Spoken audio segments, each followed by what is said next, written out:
to the director of these proceedings, the vice chancellor, and the management of the university,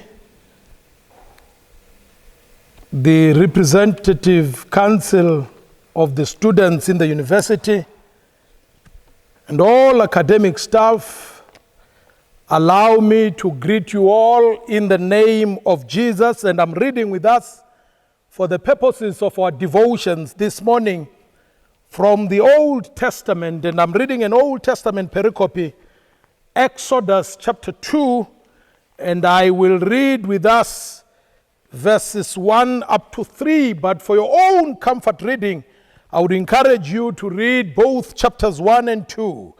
About this time, a man and a woman from the tribe of Levi got married. The woman became pregnant and gave birth to a son. She saw that he was a special boy and kept him hidden for 3 months. But when she could no longer hide him, she got a basket made of papyrus reeds and waterproofed it with tar and pitch. She put the baby in the basket and laid it among the reeds along the bank of the river Nile. The baby's sister then stood at a distance, watching to see what would happen to him. We are reading this morning from this text as we welcome you to a new environment, the environment of a university where you are going to be for the next 3 to 4 years as a resident student. I want to say to you, as you come to this institution of choice, remember, many of your colleagues, many of your friends did not make it, but you are amongst the chosen few who made it against all odds.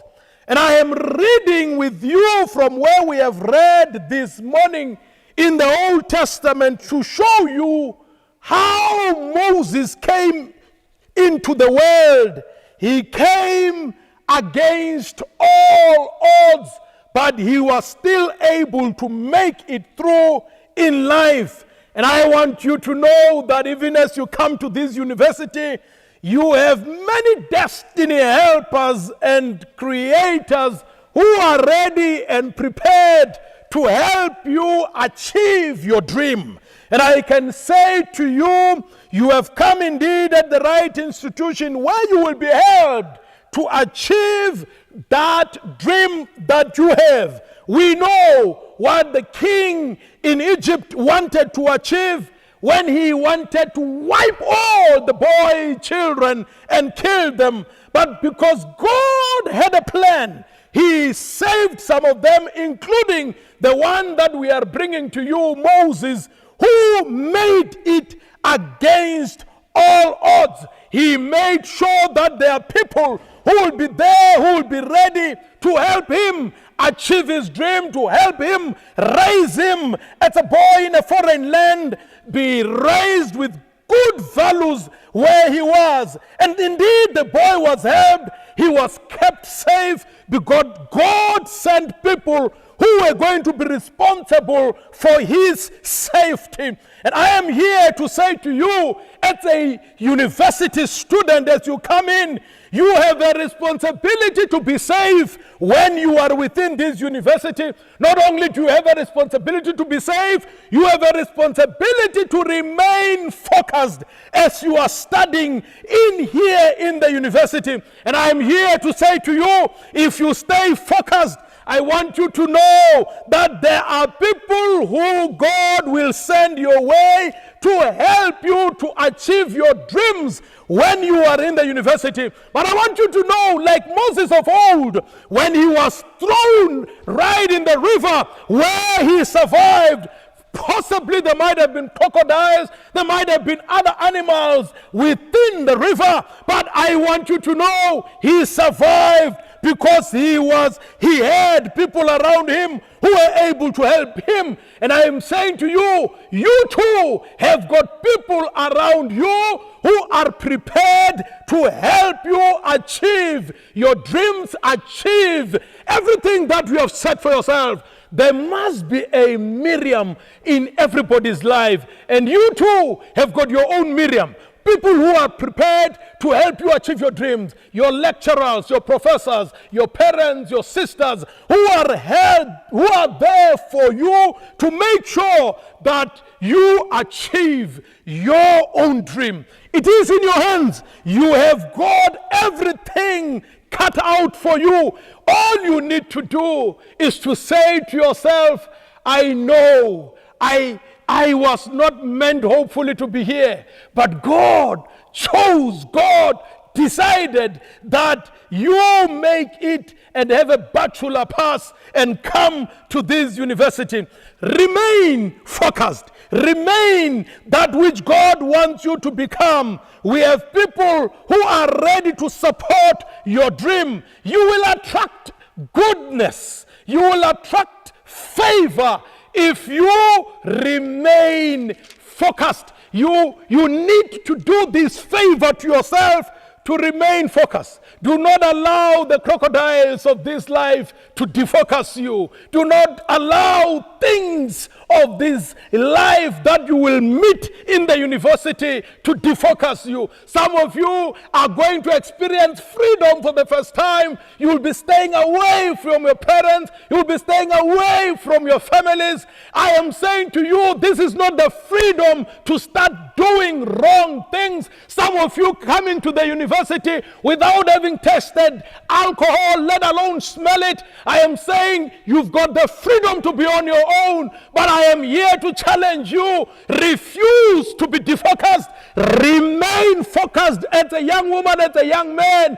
Know your background. Know where you come from. Know that the Lord has brought you here to free not only your family, but also to free South Africa as you make your own contribution by studying to become a better person where you are. We are here. If you remain focused, you will achieve greater things. People will connect you like Miriam did when he connected Moses to his own mother.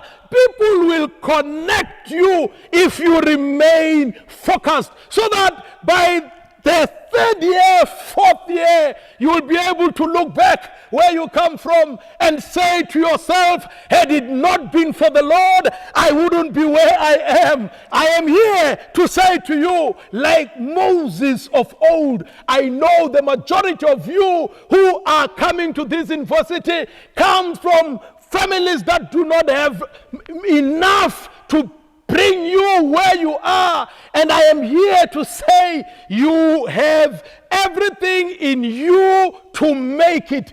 Make God proud. Make God proud. And in the same way, when you make God proud, you will be making your families, you will be making your friends, you will be making all those who wish you well proud. I am here to say you can make it.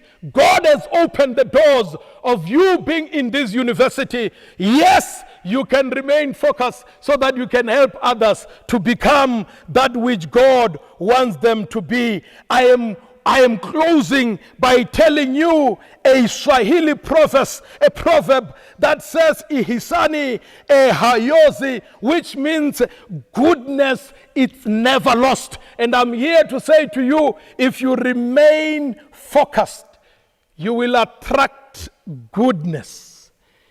And that goodness must be shown in you when you continue to become a good student.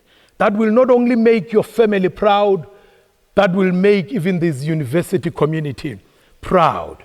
It is in your hands.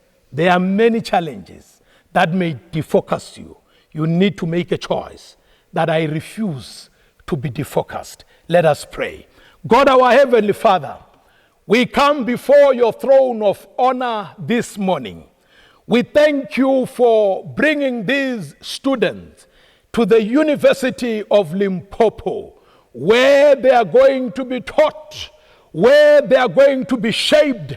We pray that Almighty God, as they study in the next 3 to 4 years when they are part of the institution, be with them. Not only do we pray for them, we also pray for each and every person who will take part in the program of Orientation 2024. We pray your blessing upon each and every speaker, that whatever that shall be spoken, Almighty God, be well received by these students, that these students will be able to say, it was during the orientation of 2024 that my life was challenged and reshaped and refocused. We pray this, Lord, believing and trusting in you that you will guide them. We pray for the university leadership, oh God, that you will continue to use them to continue making this university a university of choice. We speak your blessing upon each and every one of them. We speak your blood and cover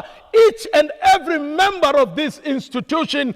All this we say, trusting and believing in that powerful name, the name of Jesus. And now may the Lord God bless you and keep you. The Lord make his face to shine upon you and be gracious to you. The Lord God kindly turn his face towards all of you this day and the days to come and the years to come in this university. In the name of God the Father, Son, and God the Holy Spirit, we pray. Amen and amen. God bless you.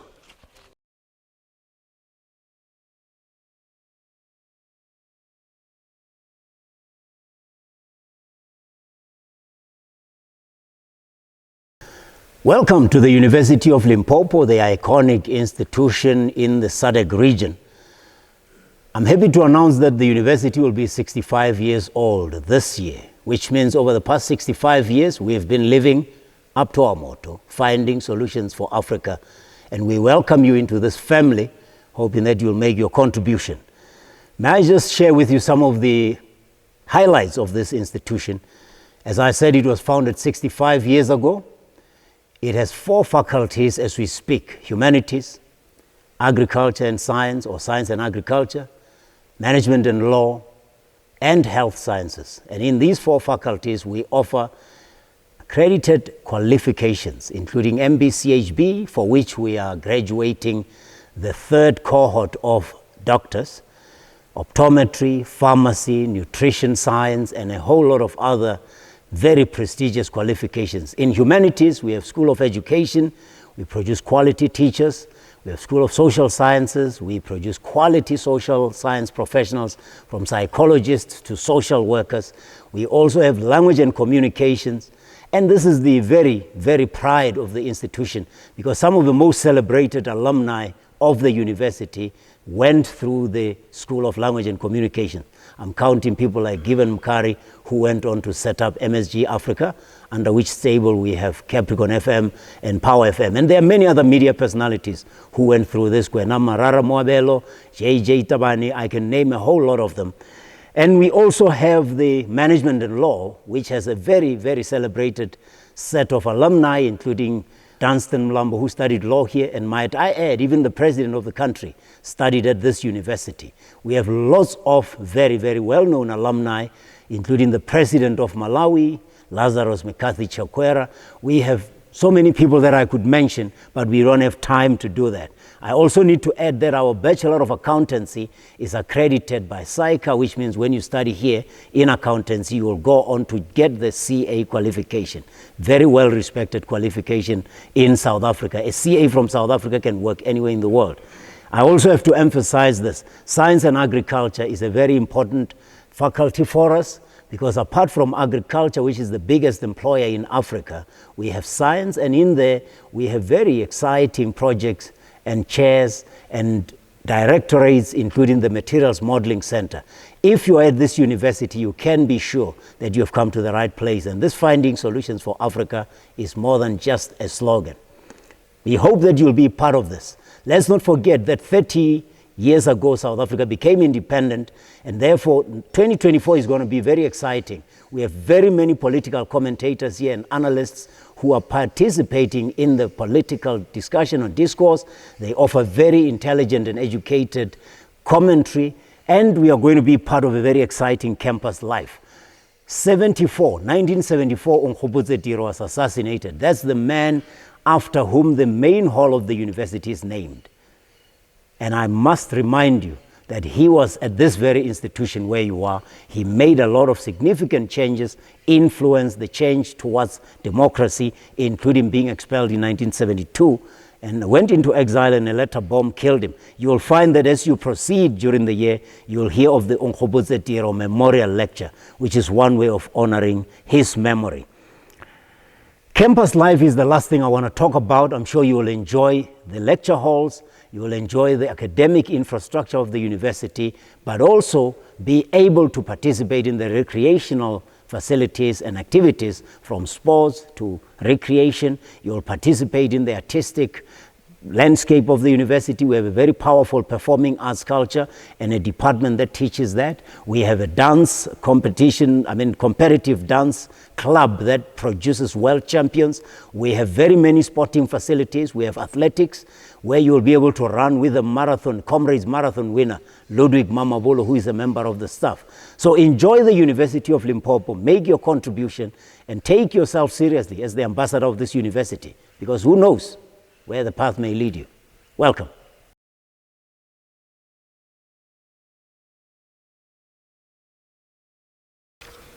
Good day, everyone. I am Professor Owens Shabaya, the Acting Director for the Center for Academic Excellence. The Center for Academic Excellence is a center manned by highly professional staff members, and they are going to introduce themselves.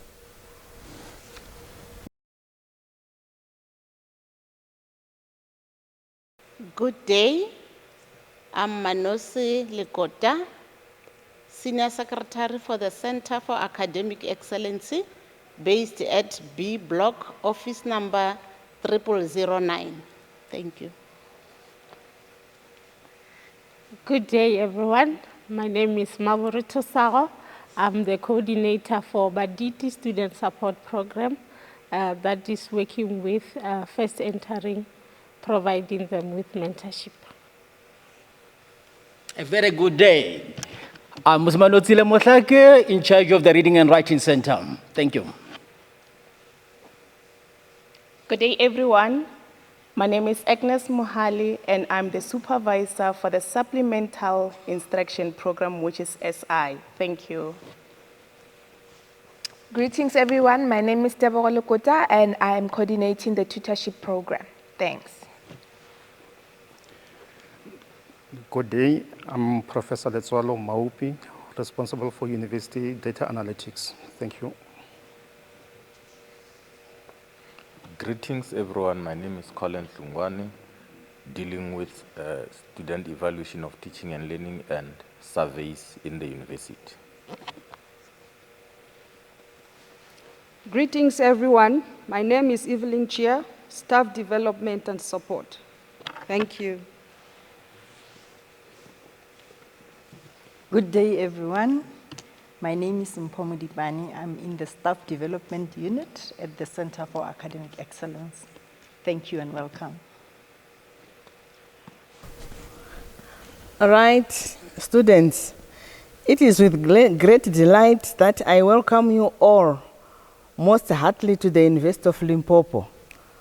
We want to congratulate you on two fronts. First, for doing well in your matric examinations.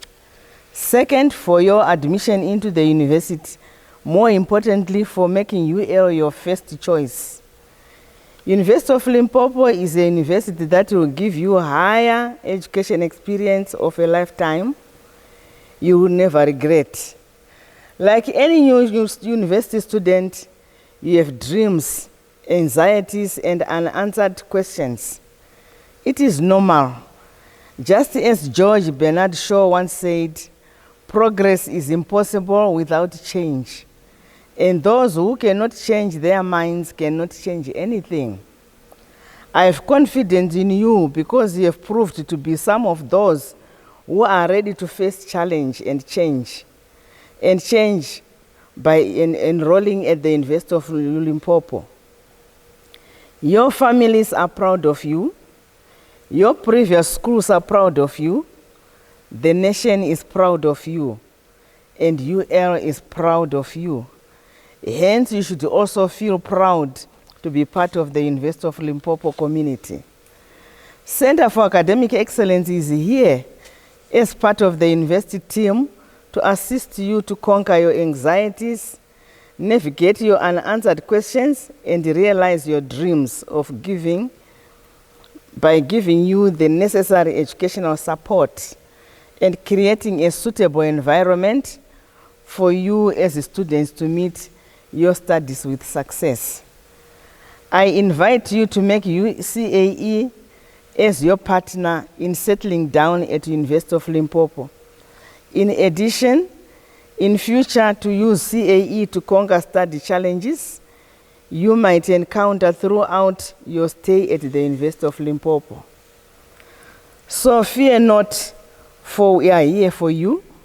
Your success is our business. For your familiarization, let me share some of the programs you should know that could offer you educational support to succeed in your studies.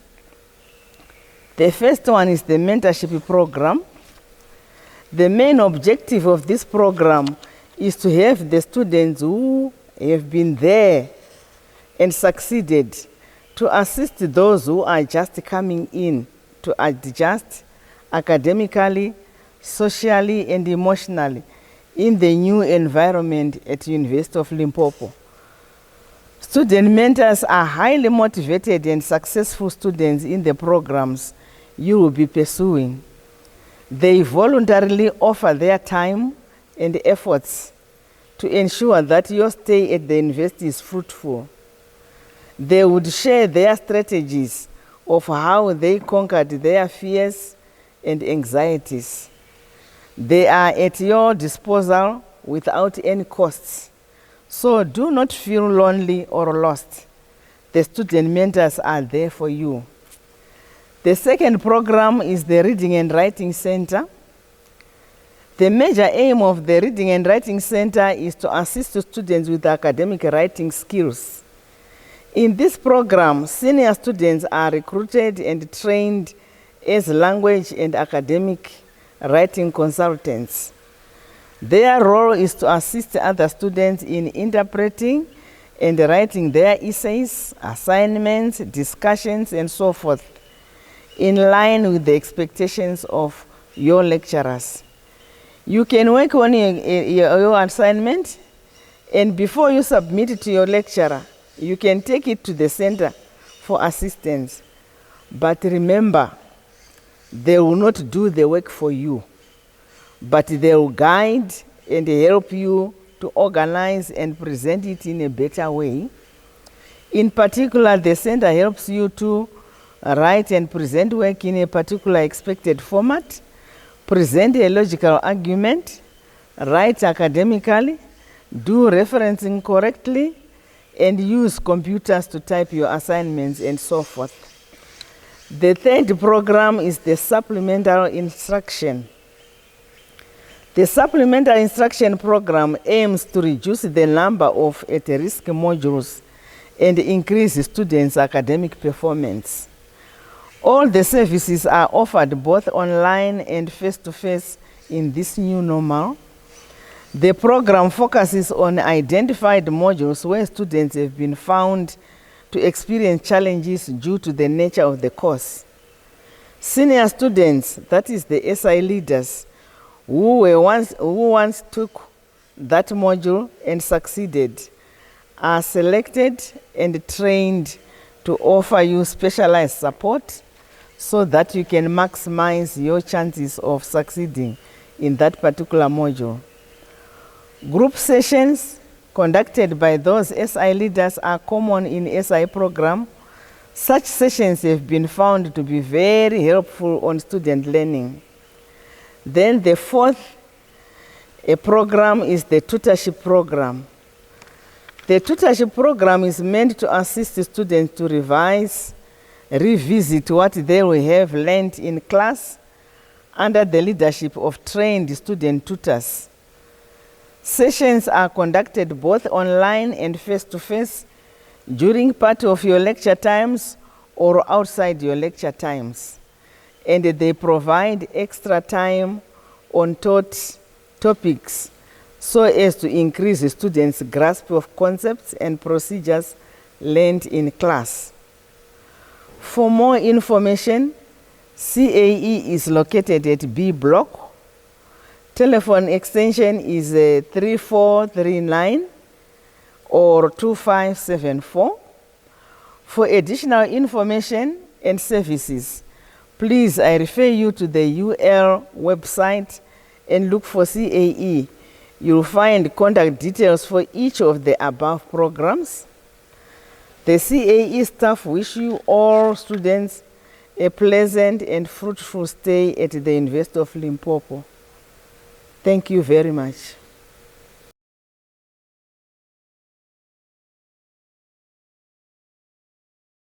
Greetings, ladies and gentlemen. Welcome to the University of Limpopo and specifically to the Library and Information Services.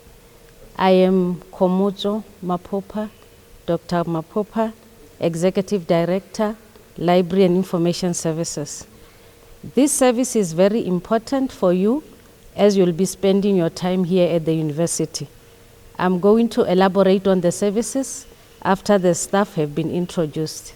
So I'll take this time and hand over to Dr. Williams Southern, who will introduce the staff that will be interacting with throughout your stay at the university. Thank you.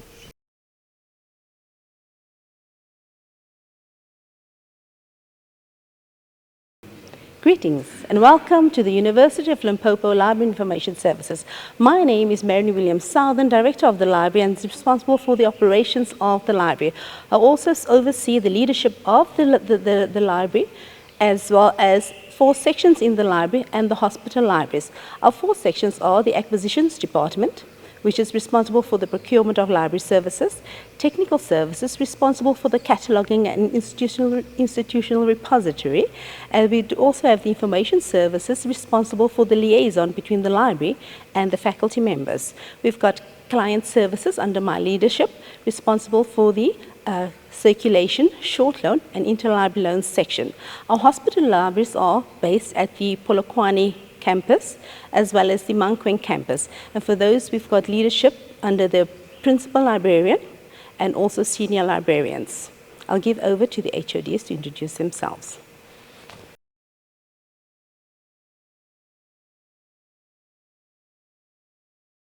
Greetings, students. My name is Tondu Mutlake, Head of Acquisition and Collection Development Division. The section is responsible for selection and purchasing of resources, and it also involves acquiring library materials in all formats, including digital, such as e-books or electronic books, e-journals, newspapers, magazines, and even tools that can assist in managing references and proofreading scholarly papers, keeping in mind the curriculum of the programs in the university. Furthermore, the acquisition section work in collaboration with academics and subject librarian to select the relevant materials in line with the curriculum to support teaching, learning, and research. Students can also suggest material to be acquired, which is subject to approval and confirmation from the lecturers, meaning that the lecturers will then recommend the suggested books to be included in the library's collection. Thank you.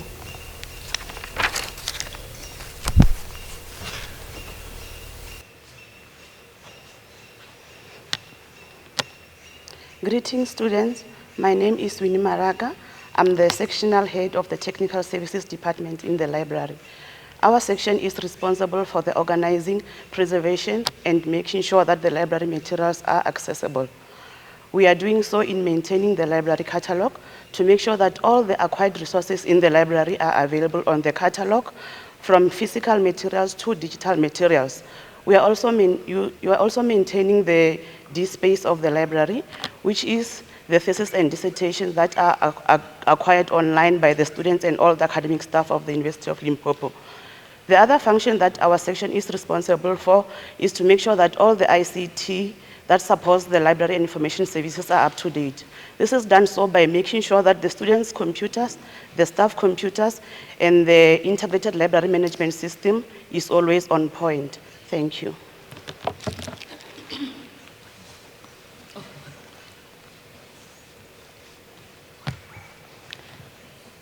Greetings, students. My name is Abigail Shoroma, and I'm the acting head of Information Services section.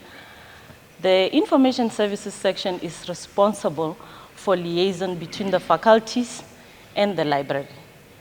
We provide training for students so that they'll be able to know what is it that the library offers, the information sources that the library has, and how to use them or access them. We have a team of subject librarians who are qualified to help you or train you on how to access and use the information sources. On top of my responsibilities, I'm also responsible for the Faculty of Management and Law, and also responsible for the School of Accountancy as a subject librarian for the school. Thank you.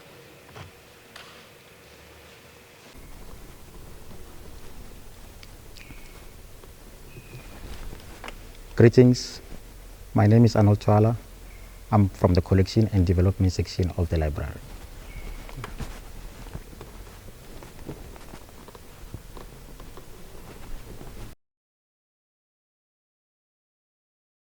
Greetings, my name is Mr. Mudiva Jerry Maupi. I'm a staff member in the Acquisitions Department. I'm the Electronic Resources Librarian responsible for purchasing e-resources. Thank you.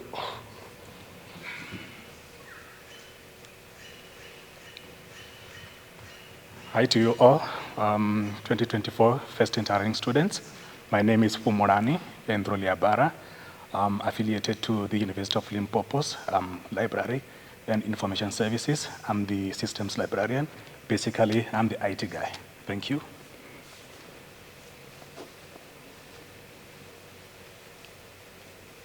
Good day.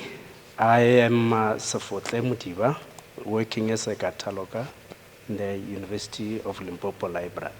Thank you.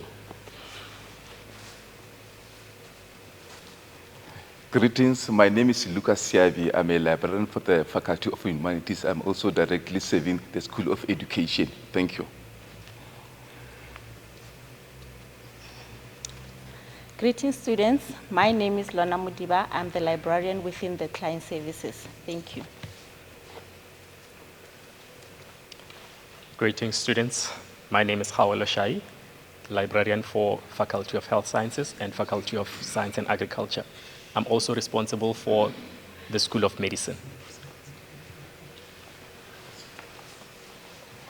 Greetings, student. I'm Kokecho Seno, a user education librarian responsible to facilitate library trainings. Thank you. Hello, students. My name is Avram Mutiva, subject librarian for Molecular and Life Sciences. Welcome.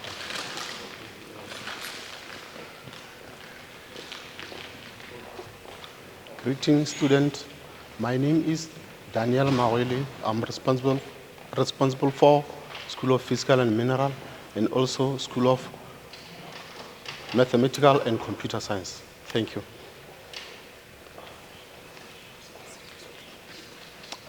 Dear students, my name is Cyril Makanya. I'm a subject librarian for Agriculture and Environmental Studies. Thank you very much.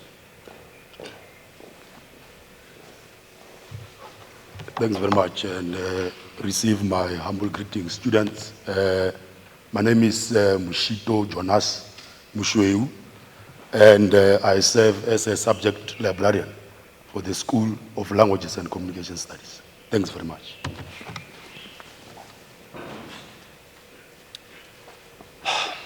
Greetings, students. My name is Matlatse Rapao, Social Science Librarian. Thank you. Welcome. Greetings, students. My name is Pelon Kateko Goveni. I'm a subject librarian for economics and management as well as for TGSL. Thank you. Greetings, students. My name is Mamavolo Charles, Stagger Attendance Information Services.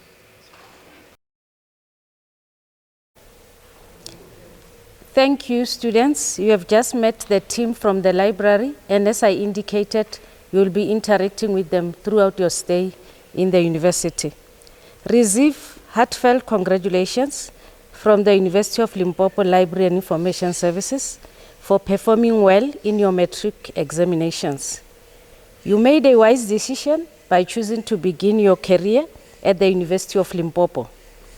Significant changes in the world of information searches and assistive technologies have drastically changed our lives and how we explore and find credible information. Now, the new university environment that you find yourself in or that you are joining demands that information used for study and research should come from reliable and credible sources. A well-crafted career path entails learning from trustworthy, scholarly works and becoming a lifelong information literate graduate. You have to make sure that you use credible information. The Library and Information Services is well positioned to assist you with this task and is ready to accompany you on this journey until you complete your qualifications. The services of the LIS or the Library and Information Services fit perfectly in your dream to complete your qualification in record time and giving you a competitive edge in the job market. As I indicated, the library is well positioned to provide you with a variety of services to help you succeed. The services have just been outlined by some of our librarians. We offer high quality information services by providing collections and facilities that foster knowledge, creativity, and innovation. Now, I'm going to explain our footprint so that you know where to find us. The main campus library is here where we are in this hall, and we also have the Polokwane campus library as well as a branch in Mankweng Hospital. So you can have access to all these libraries anytime you wish to use them for your studies. They provide a variety of collections and services that can be accessed virtually or in person. As you know, most of our services have gone virtual, but you can still access personal assistance or physical collections from the libraries. Furthermore, the library provides access to scientific research collections as well as information for personal development and leisure. Searching the Library and Information Science website, services website, gives you access to online information guides, which we call the LIB guides. As you browse our website, you'll find a link for the LIB guides. These are online training sessions and also guidelines as to the services that we offer to your specific subject area. The library catalog, the library one-stop search discovery platform for print, electronic, and database resources. This will be a one-stop search where you can find all our print and also digital collections. The University of Limpopo Institutional Repository, called UL Space, houses theses and dissertations from the University of Limpopo's graduate students, as well as other items of University of Limpopo origin with research value and unique items relating to the university's history. To support the university's core business of teaching, learning, research, and community engagement, the library provides a variety of support services such as reading rooms, seminar rooms for group discussions and presentations, the electronic classroom where you can find computers to do variety of your work and also for training, computer rooms, internet connectivity, including Wi-Fi. There's always 24/7 Wi-Fi in the libraries, and we also offer supportive technologies. We ensure that our users receive services that are tailored to their needs through collaboration with the entire university community, key stakeholders and partners. The interlibrary loan system, already outlined by one of our librarians, allows students and faculty to gain access to information resources that are not available in the University of Limpopo libraries. On-site and off-site access to licensed and open access information resources is available 24/7. Our online services enable library users to access information resources and support from their own devices. So your cell phone can be an important asset that can help you access our online services and resources. The online services have been enhanced to allow remote virtual access and support even during service interruptions that may result in limited operations of the university and the library. When physical access to the library is restricted or limited, the library website serves as an important service point, making sure you have registered as a library user and that your user profile is up to date will make remote access easier. Maybe I have to pause here and emphasize that every member of the university community needs to have an active, well-updated library record so that you can be able to access remote services. Subject librarians, some of which you have seen introduced earlier, provide subject-specific services such as guiding and assisting with information queries and literature searches. We encourage you to visit the library and get in touch with our subject librarians. We look forward to a fruitful interaction with you in the coming months and years that you'll be at this university, to offer you support as you continue your academic journey and to assist you in achieving your career goals. You are encouraged to visit the library's website to view the hours of operations and the library's rules. Our contact details for all our subject librarians are also available on the website. Thank you and welcome once more.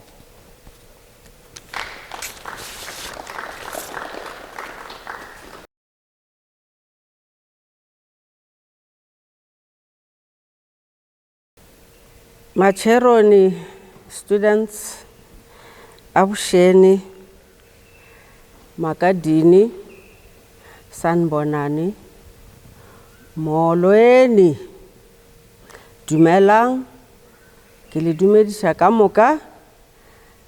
My name is Mama Sipa and I want you to know me by that name, Mama Sipa. That's how I'm known in the university. I am the Dean of Students. I'm here to come and welcome you to this university. Class 2023, you are all welcome.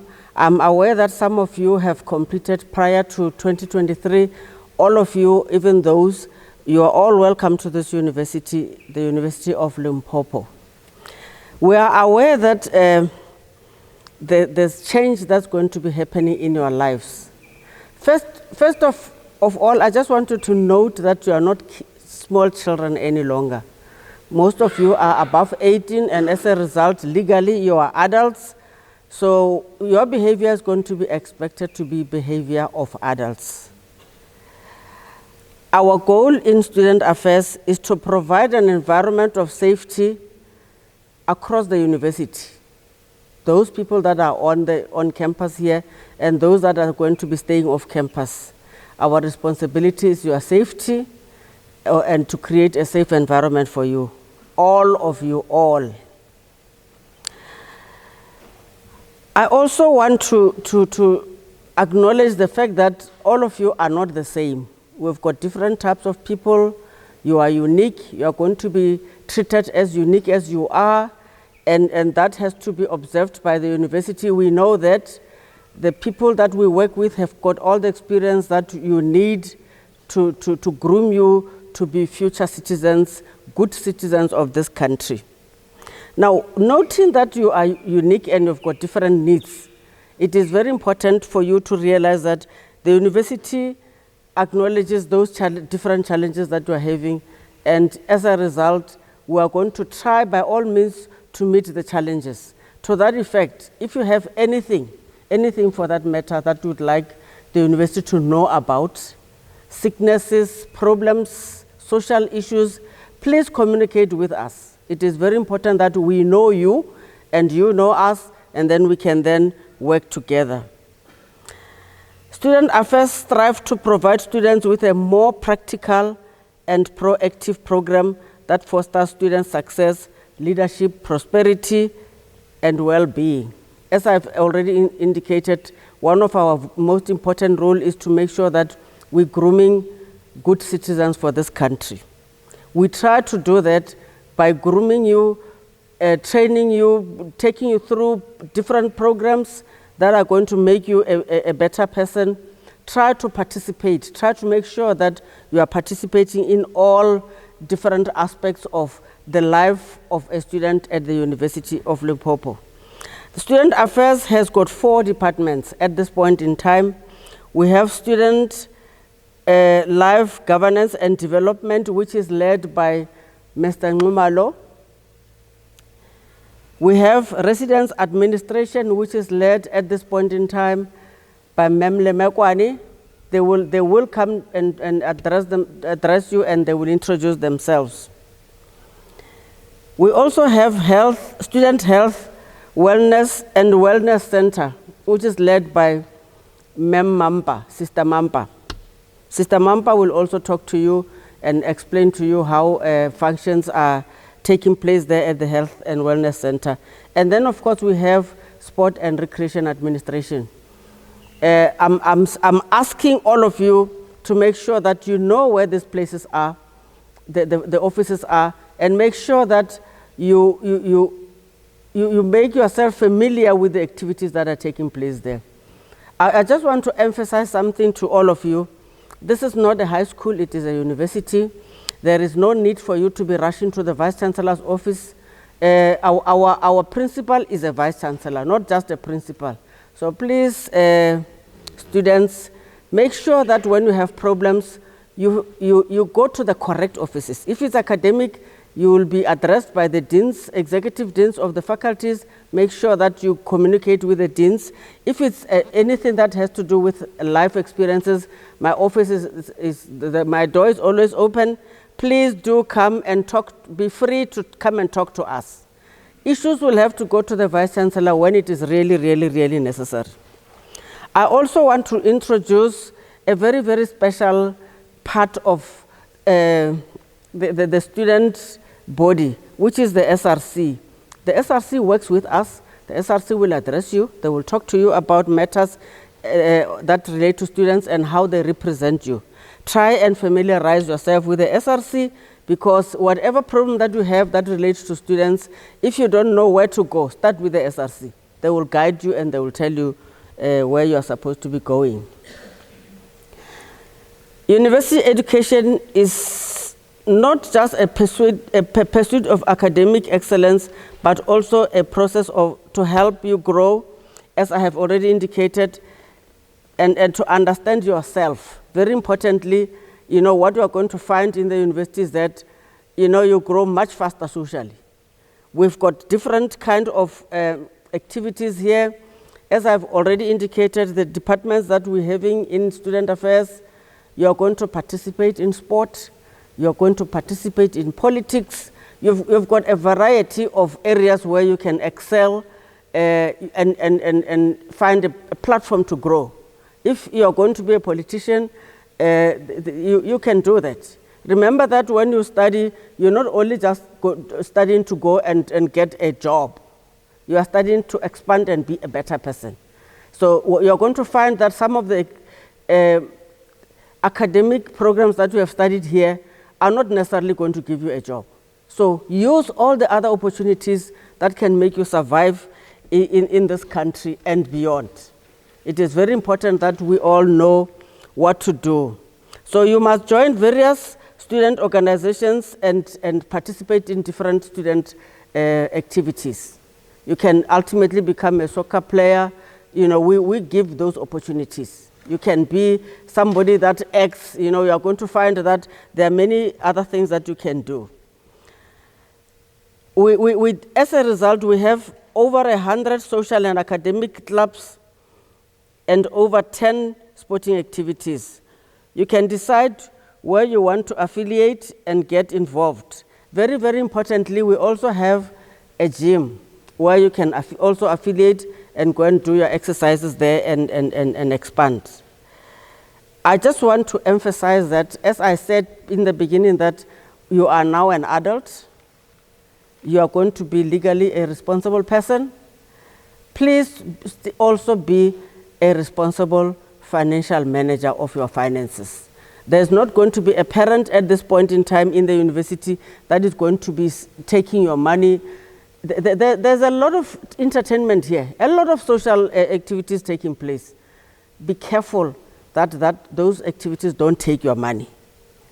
We don't want to see a situation where you ultimately end up struggling and then coming to be asking for financial assistance when you actually are getting funding. As soon as you get your funds, please familiarize yourself with the banks in Mankweng and save your money. I'm not saying you must not get entertainment, I'm saying save your money. I'm saying this out of experience because I know the majority of the people somewhere towards the end of the year, they won't even have money to go home. Let us not get ourselves entangled in a situation that we do not understand. Lastly, I just want to say to you, you are home here in the university. As I indicated, my office is the door is always open. As usual, I will give you my cell phone number. You can call me anytime when you have a problem, but not when you are drunk, like in the evening, and then you don't know where to go, you have lost your way. I cannot assist you there. Please feel free on academic matters that you are afraid of discussing with faculties. You can come to my office. I can make it possible for you to be able to communicate with them. I also want to say that all those people that have got other problems, my number is 082 200 5251. 082 200 5251. And as I introduced myself earlier, I am Mama Sipa. Feel free. I am the Dean of Students. I'm ready anytime to assist you as a mother on this campus. If you have parents that would like to meet with the university, you are free to bring your parents to my office. My office is in the old admin building. Familiarize yourself with the campus, old admin building on the first floor. You are going to find my office there. You get there, you just ask anybody on that floor for the office of the Dean of Students. I'm looking forward to seeing you soon. I'm excited and I'm happy to have you on campus. So anytime. Thank you very much. Welcome to the orientation of the class of 2024. We want to welcome you from the department called Student Life, Governance and Development. And we want to share with you some few aspects of things that we have in stock for you for 2024 or up until your graduation. This is a life cycle of your stay on campus in the university. The Department of Student Life takes care of your needs in terms of advocacy, in terms of dealing with matters relating to bereavement in an event there is such an incident. We also conduct memorial services for those students that have been unfortunately left us. We issue the death notices and assist families for those that are eligible in terms of assistance by the institution. So that is the component that we call Student Life. That is where we provide you with that advocacy and we make sure you have sufficient support and you feel at home at all. Student Life, you might have known the Dean of Students was here falls under that division, and that's the person that is responsible for your life, and we are at the operational level to give you more support. And then what is then student governance? You'll notice on your program towards the end, you'll see a lot of student structures that will come and say, please come and join me, please come and be part of our society, come be part of our club. We are saying, now that you are in the university, yes, you'll have to go to class, that's your priority, and that's a core curriculum. But to avoid yourself doing other things that you don't need to do, we are saying if you've been to church, there are other church structures that are student formations that you can align with, continue with that behavior. If you're politically aligned, you'll have to have those structures, participate with them. If you are on social clubs and all other forms of clubs, you can still participate just to keep yourself contained in the institution and get a bit of second curriculum in terms of developing yourself. So this department is responsible for those structures. We give them support. They are guided by the SRC. The SRC is the main one. It's a Student Representative Council. They will come and address you at some point, and they are responsible for your welfare, as we do within student affairs. So that is exactly what they will ensure is provided to you. There will be a lot of activities that they will do for you as part of governance. They will make sure you are well treated. They will make sure, working with us and with the university, to make sure that we are given respect, the good student experience from this university.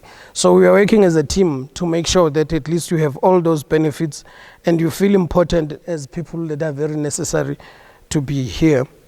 And then on the other side, we conduct SRC inductions. As I've told you, you have SRC. We also help and train them, as they are the people who emerge from yourselves as first years, that probably when you are in your second or your third year, you may be a potential SRC member. We'll give you support and give you all that we offer to the SRC to make sure they also give you a better service and make sure that we are protected within the institution. And they make sure that when you go to other departments, you are treated well, you are listened to, and you feel as part of the community. The department I'm referring to, Student Life Governance and Development, it is situated at the old admin building.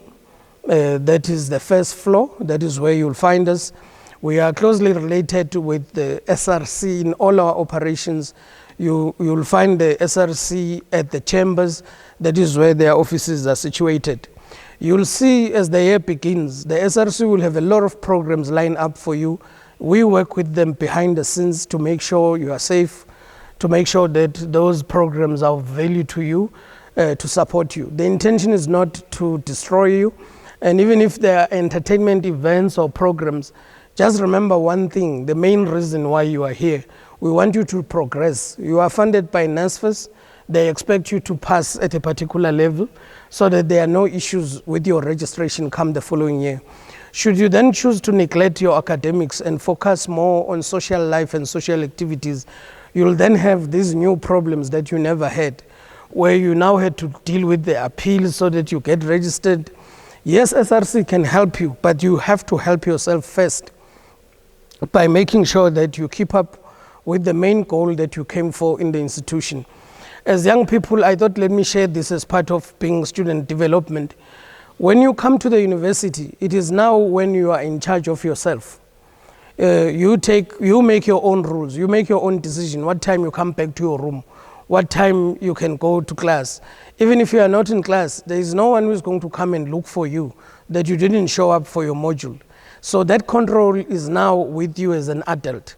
So I'm asking you to be responsible, to take it as an adult, and don't just be excited.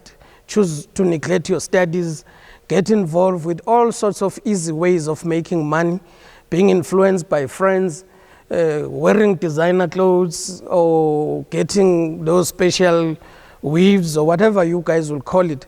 And you use all wrong means to get those things for yourself. So we really encourage you to not forget that you are here on behalf of your family, to improve their circumstances, to change your career, to be a better person. So we are all looking forward to see some of you close to graduation after 2026, and we celebrate with you in a very same hall as you depart when you have done well.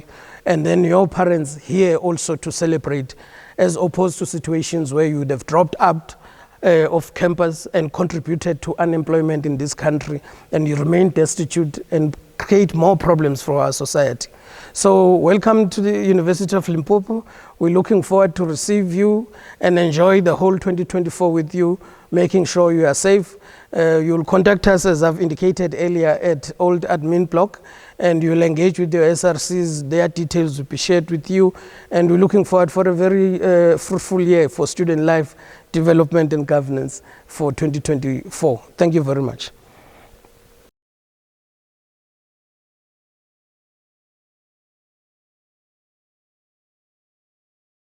To the 2024 first entering students, I salute you in the name of health. Let me start by introducing myself. I am Me Sipono Norai Sibe Mampa, the acting director of the Student Health and Wellness Center in this university.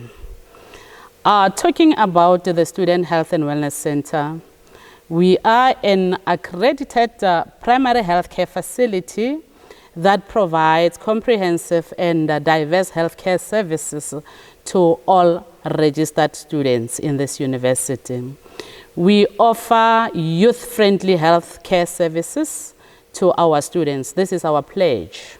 And we are also striving to offer the best, relevant, and appropriate healthcare services with dignity and respect. Before going any further, let me introduce the staff that will be serving you with passion. Let me allow them to introduce themselves individually. So,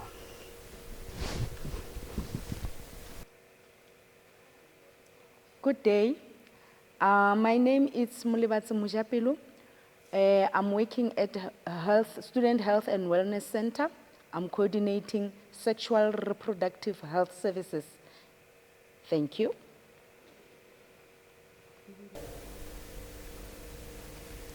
Good day. My name is Bonso Zodeti. I am the health promoter based at the Health and Wellness Center. I am responsible for the peer education program. Thank you.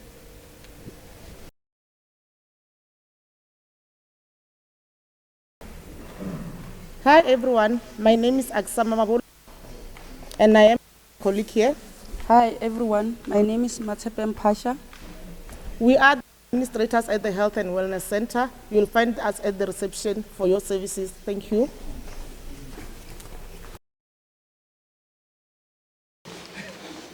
Hi everyone, and congratulations on making it to the University of Limpopo. I'm Mahlodima Pakela. I'm a clinical nurse practitioner and I'm responsible for gender-based violence. If you have issues related to gender-based violence, I'm the coordinator there, and then we work together with the gender desk and also safety and security. You're welcome again.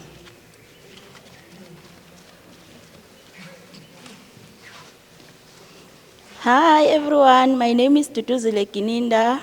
I'm a clinical nurse practitioner at the Student Health and Wellness Center of the University of Limpopo. I'm doing TB.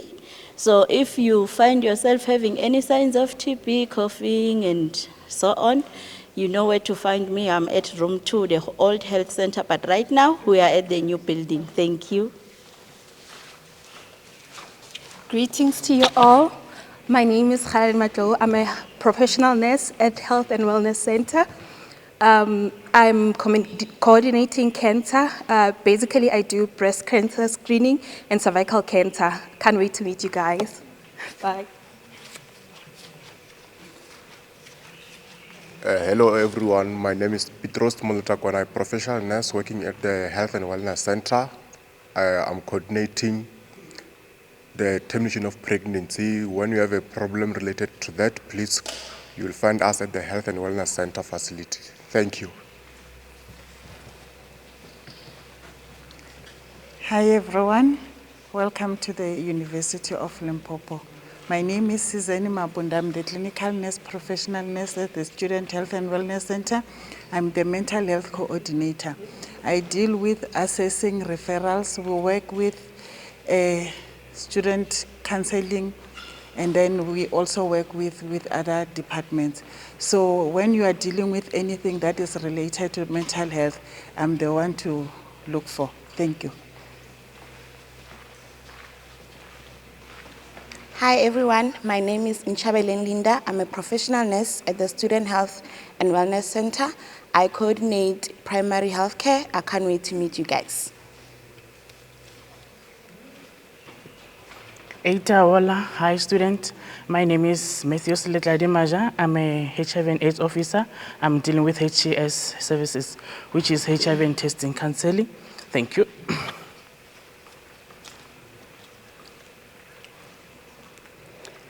Hi, my name is Mapula Maunatala. I'm working at the Health and Wellness Center as a focal person for HIV and AIDS. We're giving ARVs. We know some of you have been diagnosed while you are still young. Please don't get lost. We will provide ARVs for you. Those who want to prevent HIV, you can come and get post-exposure prophylaxis and also pre-exposure prophylaxis. If you come to a health center, you'll get full information around that. Thank you. Eita, nagina tishecho obrichweni. I'm your pharmacist at Student Health and Wellness Center. Hola.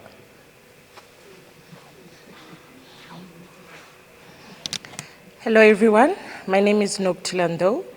I'm the social worker at the Student Health and Wellness Center, responsible for all your social needs. Thank you. Hi everyone, my name is Matibe Dikharose. I'm responsible for information at the Student Health and Wellness Center. Thank you. Hi everyone, my name is Leah Maja and I'm responsible for condoms. This is the staff that will be serving you at the Student Health and Wellness Center. Remember, our motto is graduate healthy and alive. Just to share with you the services and programs that we will be offering, we offer diverse and comprehensive primary health care services. This simply means that we offer healthcare services to every person, irrespective of his sexual orientation, physical ability, and what not. We also offer sexual reproductive health care services. Let me pause a bit here. Girls, let's not make it fashionable to fall pregnant while at the university. I know there's this saying that goes, if I am at the university, I have to acquire an academic degree and a child. That is not true, and you are here to change that notion. We offer a spectrum of contraceptives, girls. Please do come to the health center. Doesn't matter how much you know, just knock and we will give you all the information and you will choose from. Again, we also offer HIV, AIDS, STI, and TB prevention, care and support programs. I'll say it's about 4 decades now since we started hearing about HIV and AIDS. But you, young as you are, you're still falling trap of this virus. This can't be. We need to change. We do have information on how to prevent HIV and AIDS. We have condoms. They are easily available and accessible. We have PrEP. PrEP is pre-exposure prophylaxis. It's a form of ARV that is given to people who are HIV negative, for them to remain negative. So if you really want to maintain your status, come to the health center. You'll get the services that you need. We also have health promotion program. You will remember that there's a lady who introduced herself as Ponso Tsotetsi. She is responsible for this program, and she is heading or leading a vibrant peer-to-peer education program. People of your age teaching one another on how to prevent diseases and illnesses. We also have social work services. Girls and boys, if you don't have any means of survival, don't sell your soul or your body to the vultures.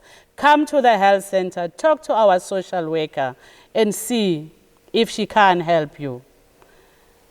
Please, don't fall into the trap of having a spicy mommy, a sugar daddy for your survival. Whatever the social problem that you encounter, please come to the health center. You will get assisted. We also have mental health care services. Remember, a healthy mind plus a healthy body yields positive results. Lastly, we do have pharmaceutical services. You saw Mr. Chweni, the pharmacist, who is responsible for all your medications, your essential, effective, and efficient drugs. Okay, this is how we operate. We operate from Monday to Fridays between 7:30 and 16 hours, except during holidays. We do have a booking system and a walk-in system. The booking system, I'll say it is highly beneficial in terms of time convenience. You book at the time when you are free, you secure a slot, you come to the health center, you get assisted. This is what we call fast lane mode. And again, it's beneficial in prevention of infections. Your exposure, remember that is a clinic. People come with different conditions, and then their time of exposure will be limited. And then with our walk-in system, I can't say anything good about it except the long queues wherein you will end up missing your classes. So we encourage you guys to use the link that you will get from the health center to book. We're not operating alone. We do have both internal and external partners. Internally, we have the safety and security. We're working with residence administration, sport administration, student governance, Re'ahona Disability Center, Gender Desk, Center for Student Counseling and Development. And then externally, we do have the Department of Health together with its partners. Without any much waste of time, this is your take-home message. Always remember that your health is your wealth. Like I said earlier on, that a healthy mind plus a healthy body yields positive results. Remember, there will never be another you, nor the very same opportunity. Rather, grab this opportunity, use it prolifically. There are mistakes that you cannot erase in life. Take care of yourselves. Enjoy the ride. Thank you.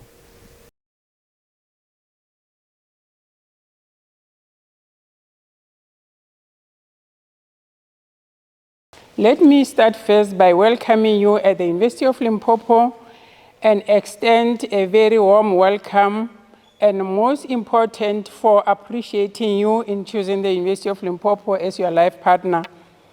Residence administration is part of the department in student affairs, where we deal with student accommodation provision. Our sole responsibility as the department is to provide accommodation for the University of Limpopo. We are also responsible for coordinating the welfare of the students who are staying outside the university. We have the staff complement in residence administration, and the staff complement comprise of the staff members who operate in the offices from 7:30 up until 4 o'clock. Those, we call them the residence administrator. In the afternoon from 5 o'clock until the next morning, you will be staying with the student development officers who are responsible to take care of your welfare into the residences in the evening. And also in the residence administration, we do have the student leadership who also take part into maintaining the welfare duty of the students into the residences. We have the student assistant who are normally the postgraduate students, and also the housing committee who give the services to the students in the residences in a voluntary basis. And one can ask, how will you get accommodation at the University of Limpopo? Let me indicate that the space at the university residences is very, very limited. Therefore, we are unable to accommodate all the students which the university has admitted at the university. Hence, we have a partnership with the private accommodation partners outside the university. For one to occupy space at the University of Limpopo, there are prerequisites and requirements for one to qualify. Number one, the person should have applied for accommodation at the University of Limpopo. Number two, a person should qualify as per the academic admission at the university, meaning you apply for residence reservation. Immediately when you get provisional admission into the residence, then we start doing the selection as per the residence criterion. And upon occupation, the students who manage to get accommodation into the residences, they are going to be given the sharing space in the residences, meaning all our first entering students are going to share space into the residences. And that means we expect and we request that you are going to apply tolerance, you are going to accept one another, and most important, we are requesting that you should take care of your roommate. Remember, your roommate is your sister, is your brother. Should anything happen to him or her, you are the first person to notify that your roommate is not feeling well. So please make sure that you practice and you apply understanding and also apply the sisterhood or brotherhood into your sharing space. The other thing which I want to mention is that the students who are going to be able to get accommodation into the residence, you are going to be receiving what we call the residence rules and regulations. You know, in each and every house, there are rules and regulations. For us to be able to maintain order and discipline into the residence, and for you to be able to be informed about what is expected of you as a resident student. The student service guide is going to be accessible for you to get it into our website. Go to the university website, online facilities, you will get the link for you to access the student service guide. And of course, in residence, there is life. We don't expect you to study 24/7 and don't have a break. Therefore, we are having the student life activities, which we expect and request that you are going to be part of us when you partake into those activities. And one most important activity which I want to share and request is that all the first entering students are expected to attend what we call the residence live talk. Immediately when you get settled, by February and beginning of March, we are going to issue out the notices for you to attend the residence live talks. That's where we are going to invite all the service providers whom are going to be giving you services for the whole year, our technical service staff, our safety and security, our counseling, and everyone. And during that process, they are going to share with you how you can get assistance from their offices. Therefore, we appeal and request that you attend that session because it's very, very crucial. And of course, we are having activities, the playing activities, I can call it that way. We have the sports extravaganza, whereby our students from all the residents, they compete in sports. We know that you are fresh from the high school and you are still energetic. We appeal that let's join hands, go to the sports ground and do our part and showcase our talent. We are having the sports extravaganza, the netball club. We are having a lot of activities in all the sporting code. Therefore, we request that you partake in those activities. And again, for the first entering female students, we have introduced a program called A Women of Valor. You know that our female students and our female and the ladies across the nation, they are targets of gender-based violence. We are going to be talking about the issue of gender-based issues and how you can overcome such incidents should it happen to you while staying at the university and even when you are at home. So therefore, we are going to be having the collaboration with our gender justice unit, our health center unit, for you to be able to be informed on how you can deal with the gender-based issues. The other issue which I want to indicate is that we are going to be communicating with you on a regular basis. Our communication with you in the residence is through the SMSs. We are also establishing the WhatsApp group chat whereby each and every resident is going to have its own WhatsApp group chat. That's where you are going to report whatever problem you are having in the residence, and definitely we are going to be there to assist you. And one other thing, we are using the email addresses. You can reach us on accommodation@ul.ac.za. That is a 24-hour email address. You can be able to send us whatever problem you have, and definitely will respond back to your issue. Number last, which I want to indicate is that as much as you are going to be staying in our residences for 2024 and also wishing luck to those who are going to make it in getting the space for 2024 is not a guarantee for your space in 2025. That needs to be understood. For you to get space in residences for 2025, I've mentioned that you need to apply for accommodation. And number two, we are going to be selecting the student to qualify for accommodation during the second level through the performance criteria. That means that your performance is going to be utilized to assess you whether you qualify to stay in the residences or not. Our policy says you should pass all your modules, which you have registered in 2024. The most important thing is that the challenge of us having this limited space warranted us to have the admission policy whereby you will be selected according to a performance criteria. It's possible that you might stay in the residences for 2024 and find yourself going out during 2025. That is because we are having limited space into the residences. Therefore, I urge you to study very hard and try to balance your academic and your social life. And don't overdo the social life part of it. Make sure that you are going to focus on your studies, because our criteria says if you fail one course, although you have applied for accommodation, in essence, you might not qualify. Therefore, take it very serious that you are here for academic purposes and you need to study very hard. I've already indicated where you are going to be able to reach us. Telephonically, we are reachable at 015-268-2570.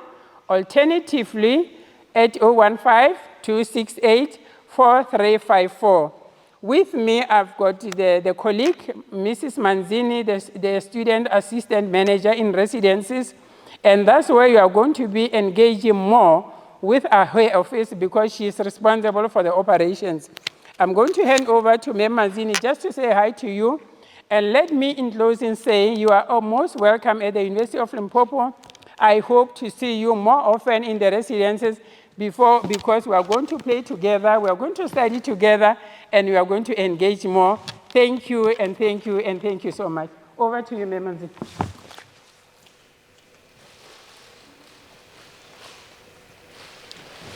Thank you so much to everyone. New students, you're welcome to residence administration. In our residences, each and every residence has got an assistant. We've got house committees. In case you've got a challenge, feel free to contact them. You will know their rooms and the offices where you will find the administrator. And our offices are open for you to come whenever you need us. Thank you so much.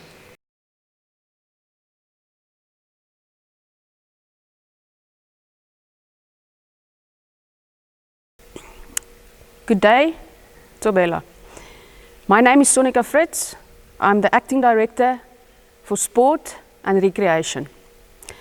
I think I have the best job on campus. Why do I say that? You never see someone participate in sport without smiling, without enjoying it. That's why every afternoon we see all the students coming to sport to enjoy it. Since I last spoke to the first years, so much happened in sport in South Africa. A few examples: we hosted the Netball World Cup in Cape Town. We also won the Rugby World Cup for the 4th time. Our cricket T20 league are currently being played in South Africa, and then the past weekend, Dricus du Plessis also won the UFC World Championship.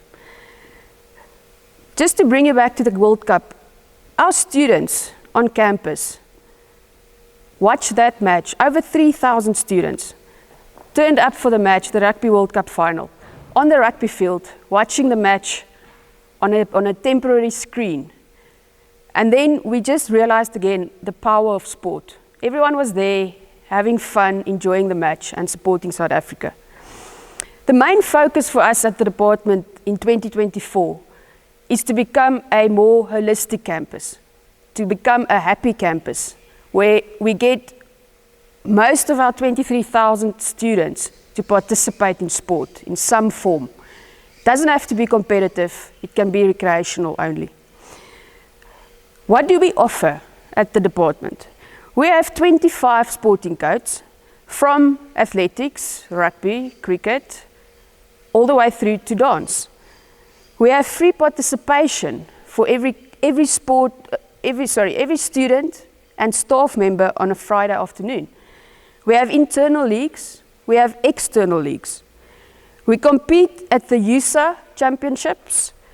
We also have a Hollywood Bets football team. We also have a Sasol, we also participate in the Sasol League, and we will also be hosting the Motsepe League on campus.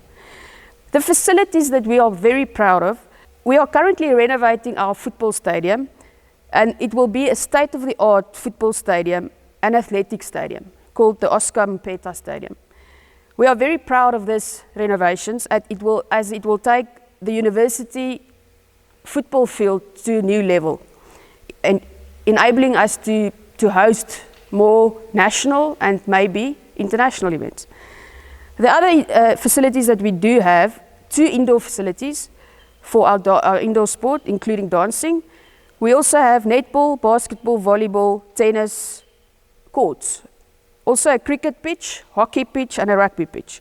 And then also, that you're probably not aware of, we also have a sand pit, meaning we can host beach events. So this year, we're also introducing beach sports, which will be beach football, beach netball, beach volleyball, and also touch rugby that will be played in the sand. As the director of sport, I am urging you as students to please get involved with sport. It's not only healthy, it's not only going to reduce your stress, but it's an investment for the university. So we're urging you to please come and participate in any of the codes for your own health. And maybe you have a talent that you didn't know of, and we can nurture that talent to become something great. So as the director, I'm wishing you a successful 2024 in your academic year, but also we would like to see you at sport. If you would like more information, please visit us at the athletic stadium, the Oscar Mpeta Stadium. It's easy to find, and you can speak to any staff member there. Thank you.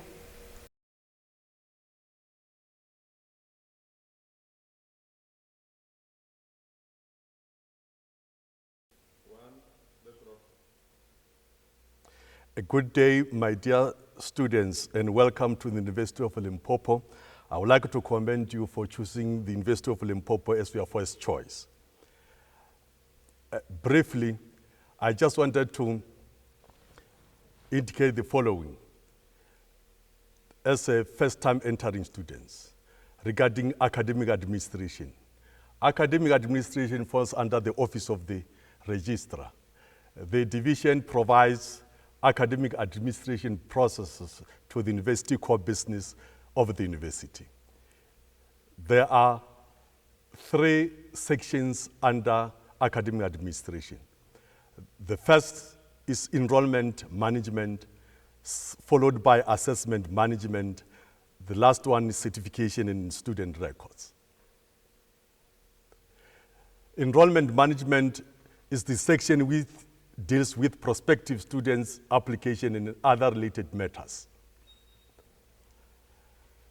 You realize that you have gone through, your application has gone through the following processes: selection, admission. Now you are registered, you are a bona fide student of the University of Limpopo. You realize that after you have completed your application form, duly signed, the following are required. Immediately you come from winter recess, you are supposed to bring 1 certified copy of NSC certificate, 2 identity document. Any biographical information changes request must be directed to this section, that is enrollment management. Let me also indicate that it is upon you, if you like to change the surname or name, you are required to visit Home Affairs so that they can effect those changes and submit to enrollment management for further processing. Let me come to assessment management under academic administration. It deals with the following aspects: class timetable, examination timetable, and also there are examination rules, remarking and reviewing examination scripts.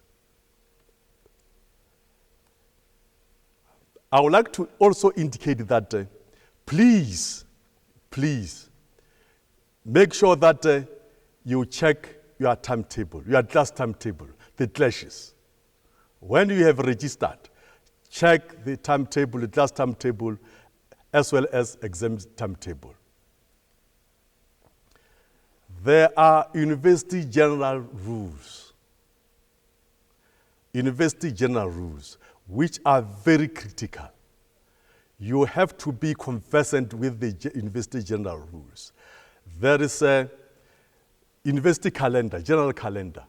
It is accessible on university website. Go through those rules, because every day you must regard those rules as your Bible. Therefore, familiarize yourself with the rules and regulations of the university. Ignorance concerning these rules and regulations will not be accepted as an excuse for any transgression.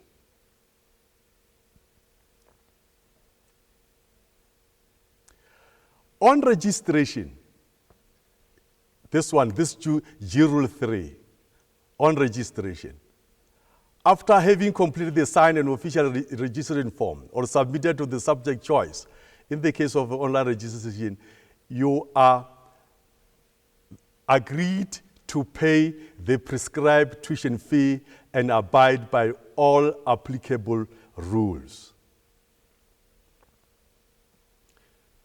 Students shall attend lectures, practicals, or clinical sessions only in those modules officially registered for. Upon registration, all students, without exception, must produce their matriculation or equivalent certificates as stipulated in the general calendar of the university. I would like to stress this one. Altered names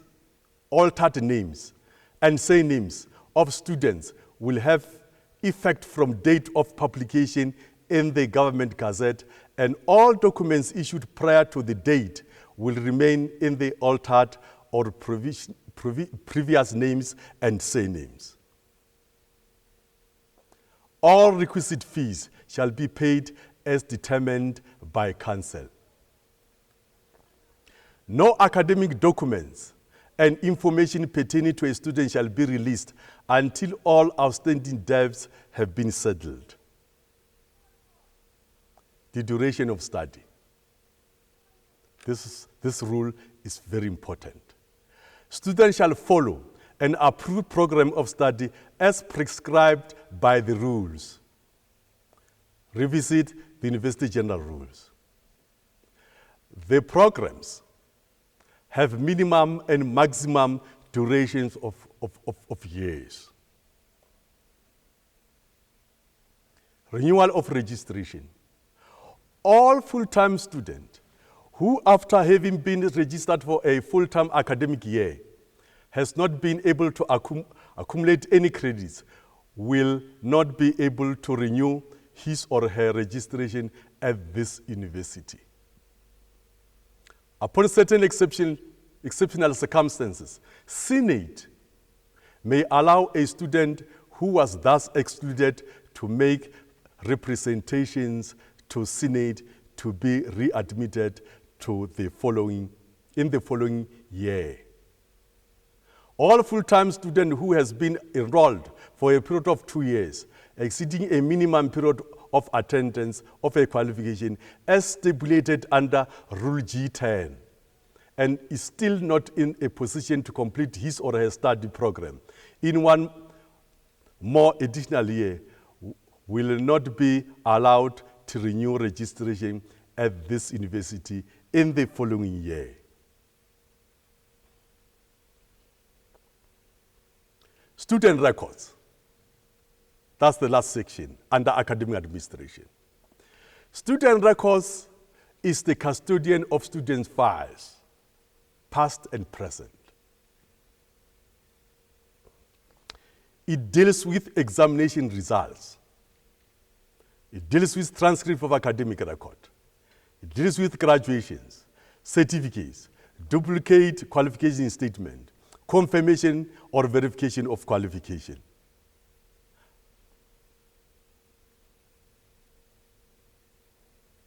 And I thank you and good luck.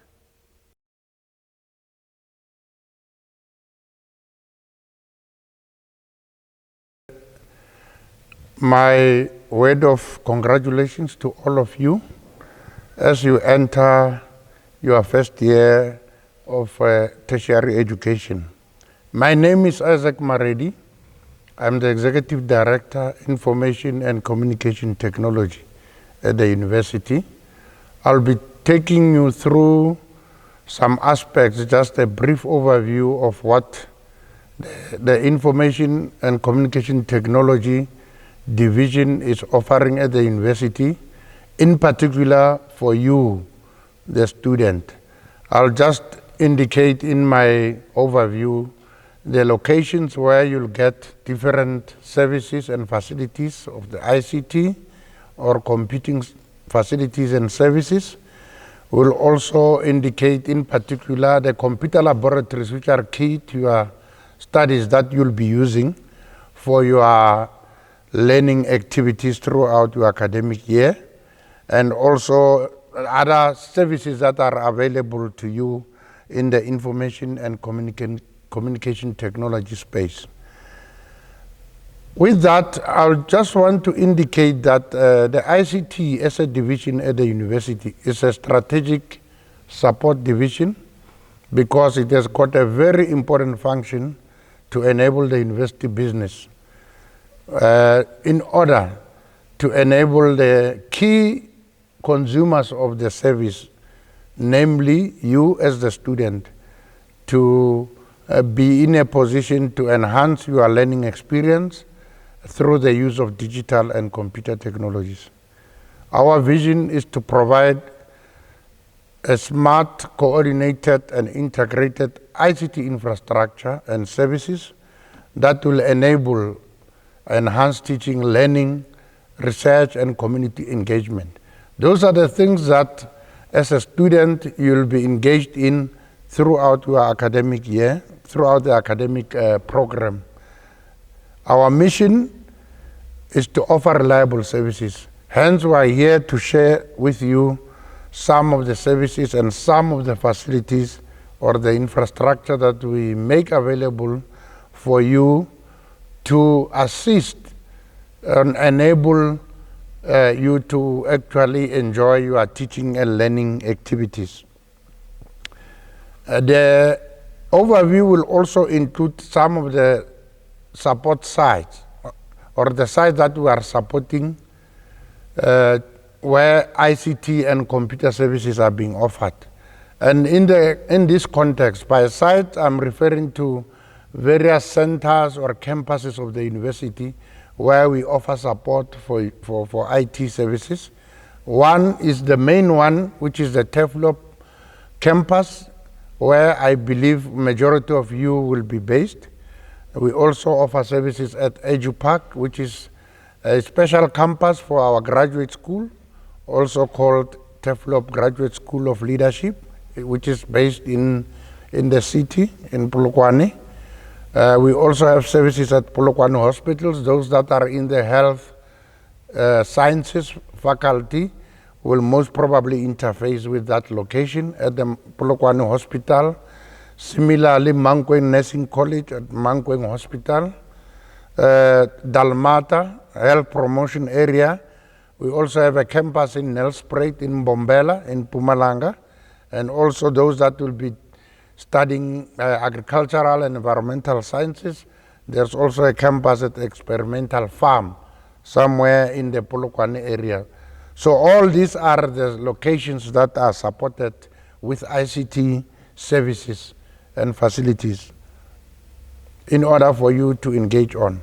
So the ICT division has got key functional areas or units or sections which deal with specialized areas of ICT. And as I introduce those areas, I'll also introduce the managers that are responsible for the specific areas. As I indicated earlier on, I'm responsible for the whole division, and in particular, I look at governance, administration, and policy, and strategy development for the division. And over and above that, we have a function in our division, which is ICT Project Management Office, which is led by Mr. Tebogo Mokebe, sitting here on my left, and you'll get the contact through the slides that will be shared with you and other media. And we also have ICT Support Service Desk, which primarily look at staff support under Acting Deputy Director, Mr. Mabulwana. He is not here with us today, unfortunately. Also within the support services, we also have dedicated student computing support service, which is the one that is geared towards the students, and that is led by the manager is Mr. Oscar Sibete on my left here. He will be the person that will be dealing with problems that students face in using their ICT equipment, your computers or any other device that we use to interface with the systems. We also have a unit or a functional area called ICT Networks and Operations, which provide all the networking, including the Wi-Fi and the internet access. That's under Mr. Simon Doe. When dealing with issues of Wi-Fi connectivity, he is the man. Also, business systems is another function, which is led by Mr. Chelelo Ramova. He's also here with us. He is responsible for the admin system that you interface with. From the time you made applications to when you registered and when you interface with the system. I'll talk more about it when I go. I proceed with my presentation here. But that's Mr. Ramova. And then we also have a function which is very key as well, equally important, which is called Academic Computing Services, or e-learning. That is under Acting Director, is Mr. Abraham Bushielo, also sitting on my left. He will be responsible for the system that you'll be using for learning online, which is called e-learning. You'll learn more about it as we proceed. Telecommunications, we have Mr. Jack Mahlobogwane is also not available today, but here they deal with all aspects of telephony, including mobile data that you'll be receiving on your cell phones to enable you to continue to connect as you embark on your learning journey. As I proceed, in terms of facilities, we have a number of computer laboratories across campuses, in particular on the main campus. We also have internet services, we have mobile data, as I indicated earlier. We do offer email services. I'll talk about it later. We do have a portal where you interface with your information, your personal information, your academic information, and then you also have a service where you can bring your own devices, your own laptops, if you have problem with those, for assistance and support. But you can also receive remote support through telephony or email or on the internet by registering your problem there. E-learning is another important service I spoke about earlier, which now deals with the teaching and learning environment. We have a total of 1,226 computers across all campuses.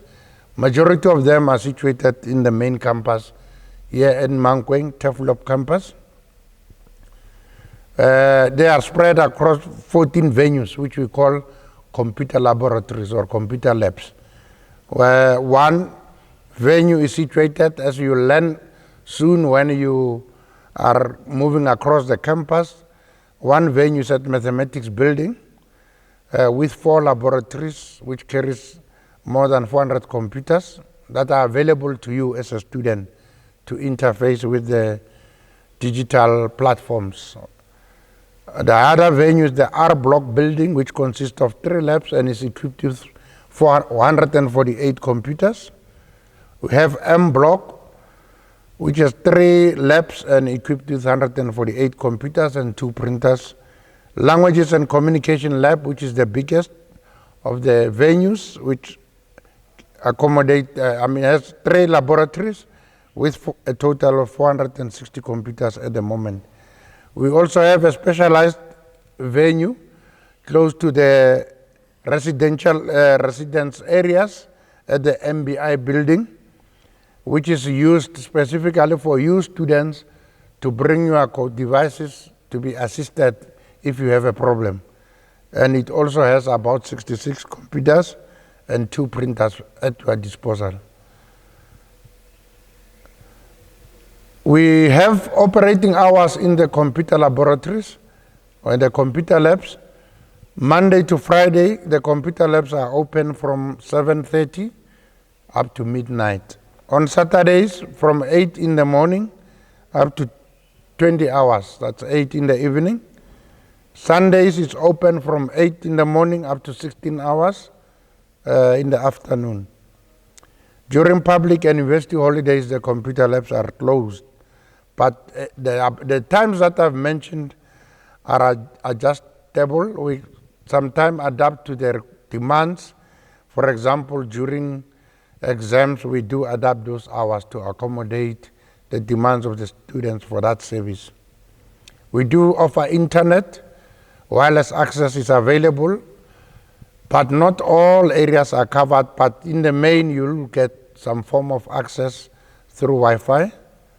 And when you are authenticated, you will be taken through that as well in dedicated sessions where you'll be taught how to access the Wi-Fi, how to log in, how to be authenticated even on your computers and your mobile devices, your cell phones. You'll be allocated 16 gigabytes of data per day through the Wi-Fi, 16 gigabytes.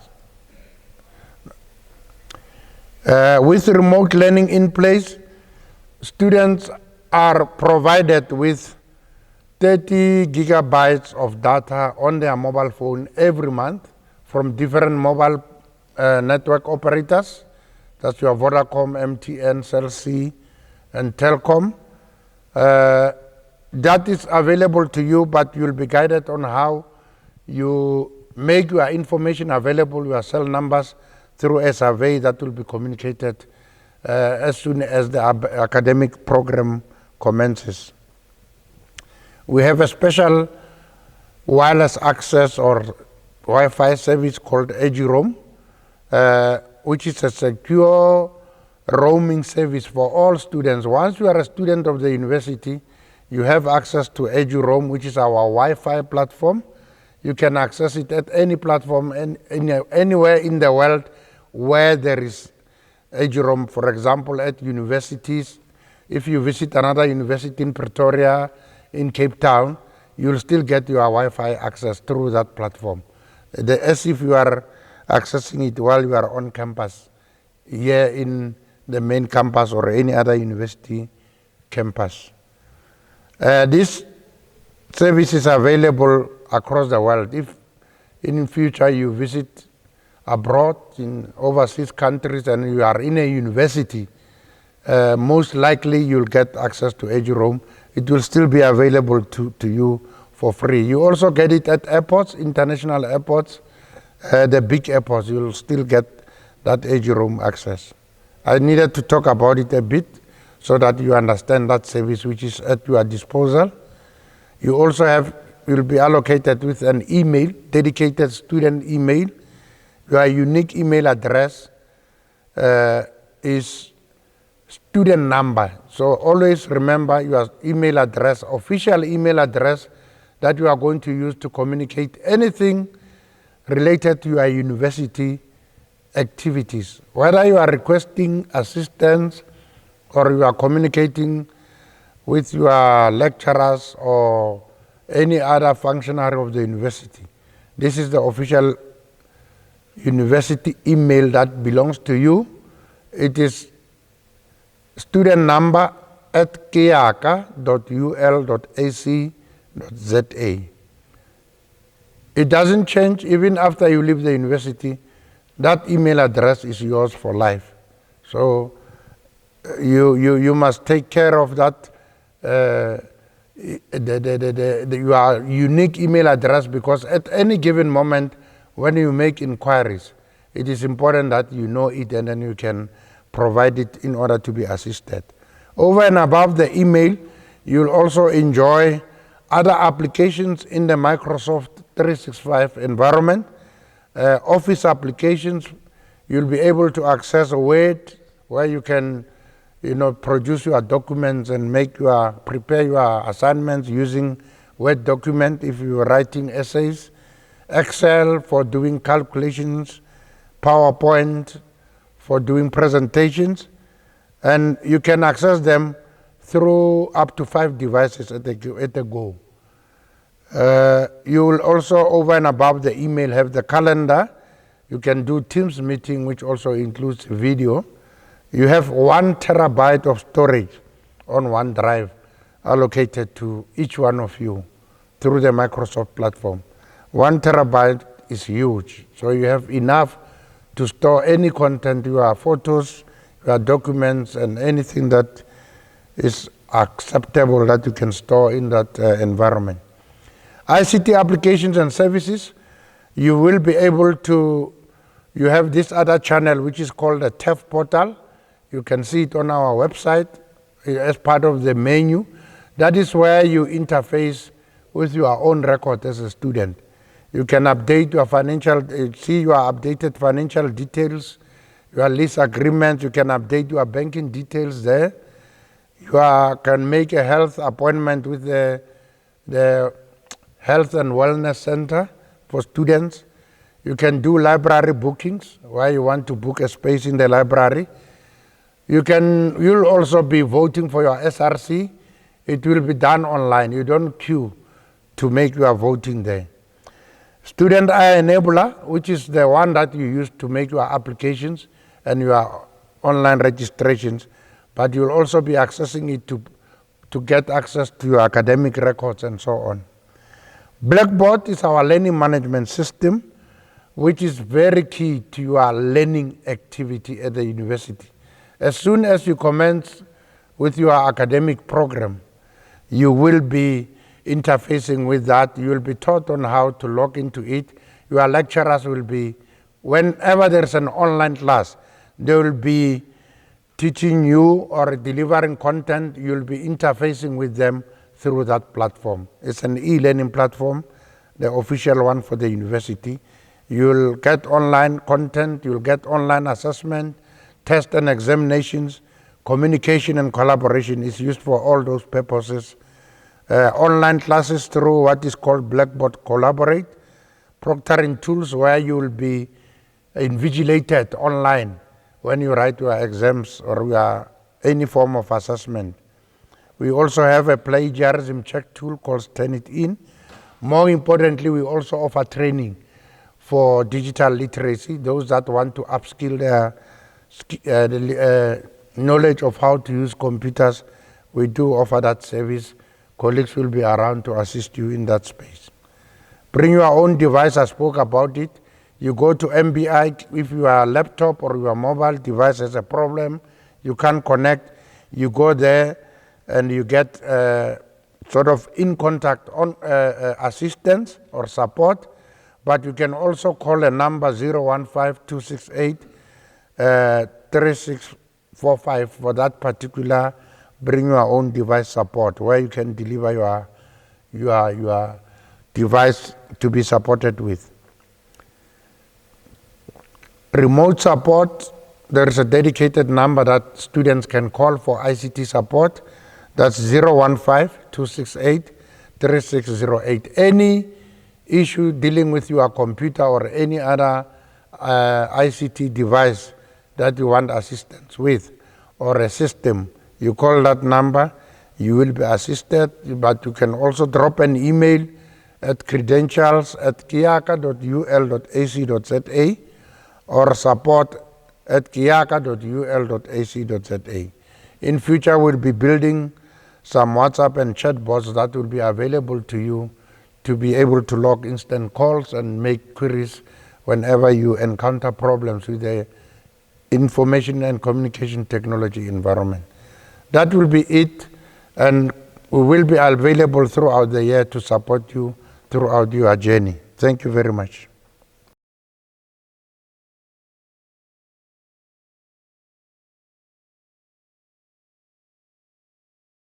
Welcome to the University of Limpopo, and congratulations to all the matriculants that made it through their exams, and to those that have been admitted and registered at the University of Limpopo. A special welcome goes to our international students that have joined us this year. We know that coming to a foreign country causes anxiety because you are far from home, far from your family. But we reassure you that we will be your home away from home. There is also an organization of international students called ULISO, who deal with specific problems of international students. And they also organize events so that you can get to know one another, you know who is here and who you can talk to when you are feeling homesick. For all first-year students, we would like you to know that the International Office is here to assist not only international students, but all students at the University of Limpopo. We create opportunities for students to have an international experience. This could be a short-term visit, whether it is a week or a semester. But you can also get a scholarship to study overseas. This is through a number of scholarships that are there for you to take advantage of. Scholarships like A.B. Bailey Scholarship, Rhodes Scholarship, Fulbright Scholarship, and also the Department of Higher Education and Training on its websites provides information on different scholarships. We also call them out, people from the Department of Higher Education and Training, to come and explain to the students the different scholarships that they provide. You must also look out in your email because we advertise some of the scholarships that we receive in our office. And we also assist students to apply for these scholarships that give you an opportunity to go and study or complete your degree overseas. The international office is in the new administration building on the second floor. That is where we assist you with your scholarships for application. We also have offices in house number 33, where we now there specifically assist international students with administration, your immigration matters, your medical aid matters, and any other matter that you may need assistance with. That we do in house number 33. We will, however, have a special or customized orientation for international students so that we can give you all the information that you will need for your stay here. We will also inform you of everything that is available at UL, available in South Africa, and the other student organizations that are available in other universities. Because all universities that take international students have special programs. So that date will be communicated to you through your emails, or we will call you individually to inform you of orientation where we will give you more information. You are welcome to the University of Limpopo, and we are happy to be here and to be of assistance to you. Thank you.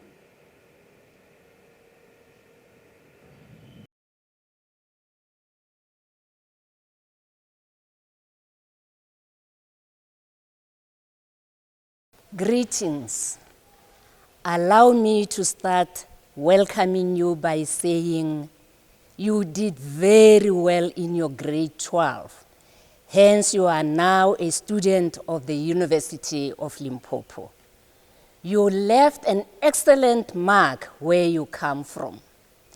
Having said that, I want you to memorize and recite a quote by Dr. Martin Luther King Jr.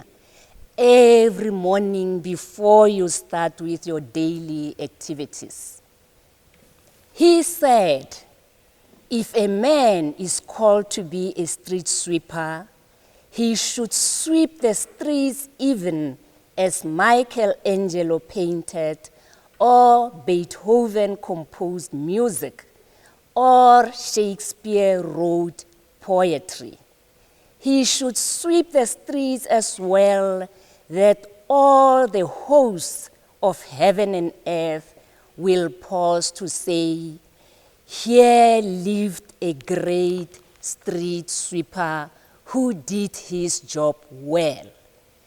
You should leave an excellent mark here at the University of Limpopo, like you did at your secondary and high school. The Center for Student Counseling and Development would like to take this opportunity to welcome you all of you to this big university, this large university, the University of Limpopo. And most importantly, to introduce you to the services we render to students. The services that we offer will afford you the support that will enable you to get your qualifications in record time to succeed in your studies.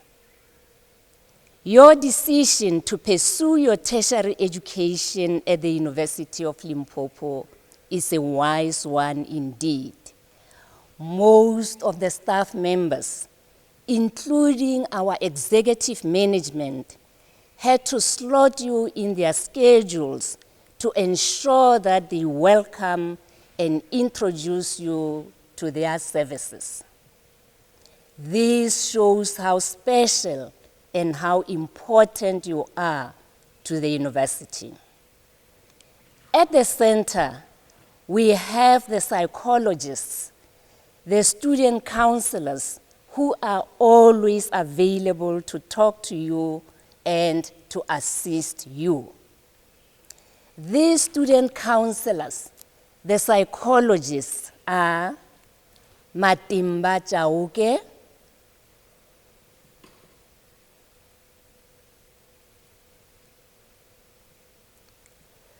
Dorothy Malimela, Vincent Lute, our Deputy Director, Nhlori Ngobeni, and Anna Mabina. These staff members are at your disposal.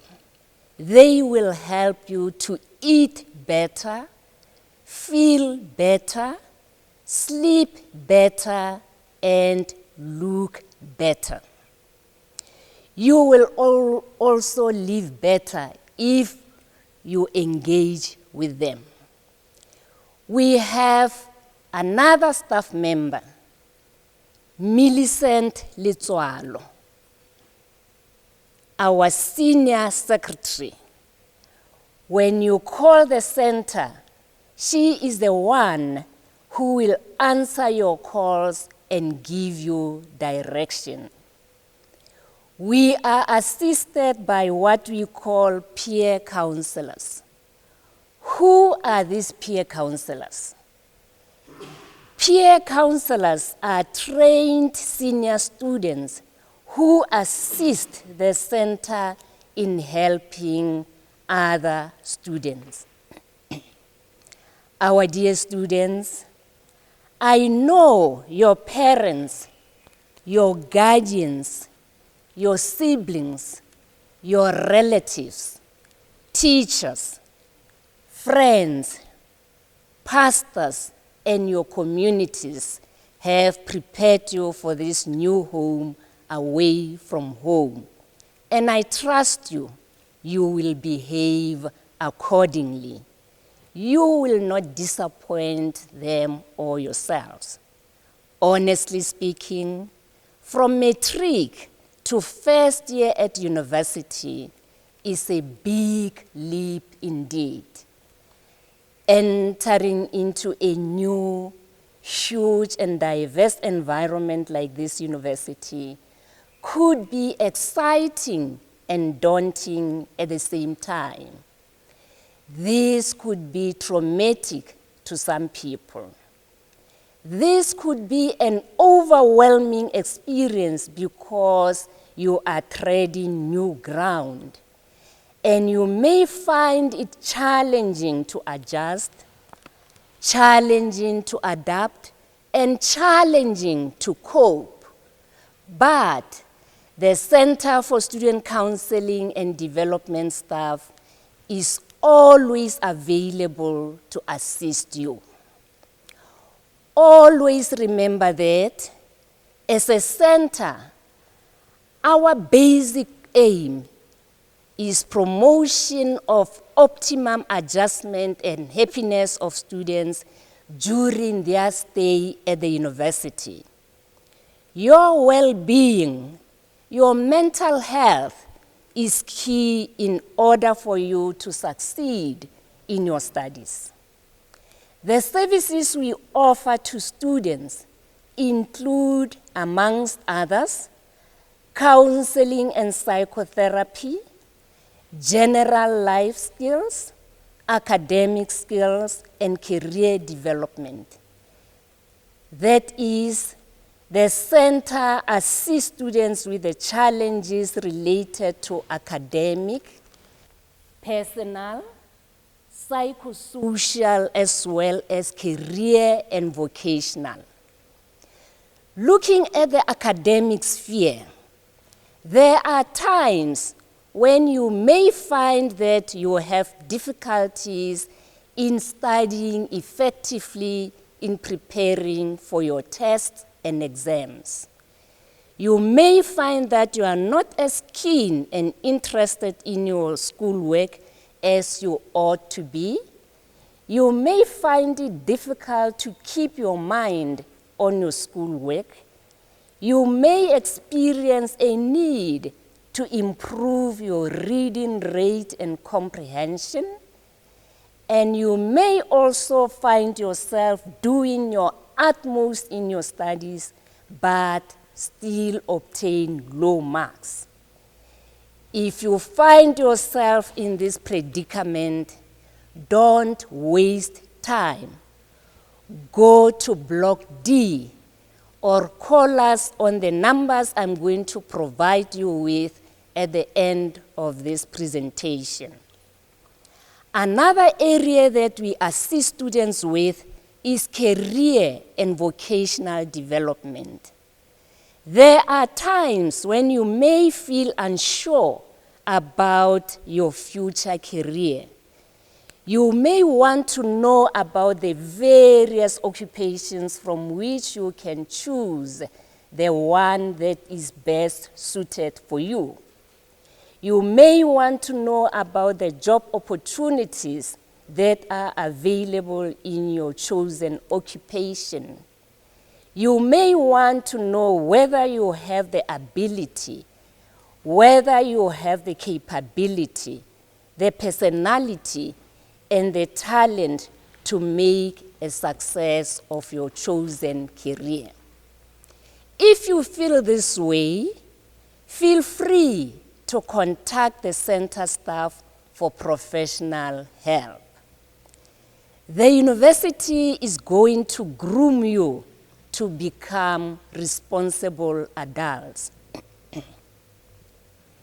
From the university, you will be adults who will have to go out and venture into the world of work. In this regard, when the student's stay at the university comes to an end, the center seeks to help them find employment in both the private and public sectors. The center goes all out to link students with the prospective employers through various social media platforms. Through the center, different companies communicate with students and also conduct virtual workshops for them in preparing them for the world of work, as well as interviewing them for job opportunities, internships, learnerships, vacations, jobs, and so on and so forth. One other area that we assist students with is provision of counseling and psychotherapy. The center staff assist students on how to deal with their personal problems, because oftentimes, if students have personal health or psychosocial problems, they are likely to fail their tests and exams if they don't come or contact the center to seek help.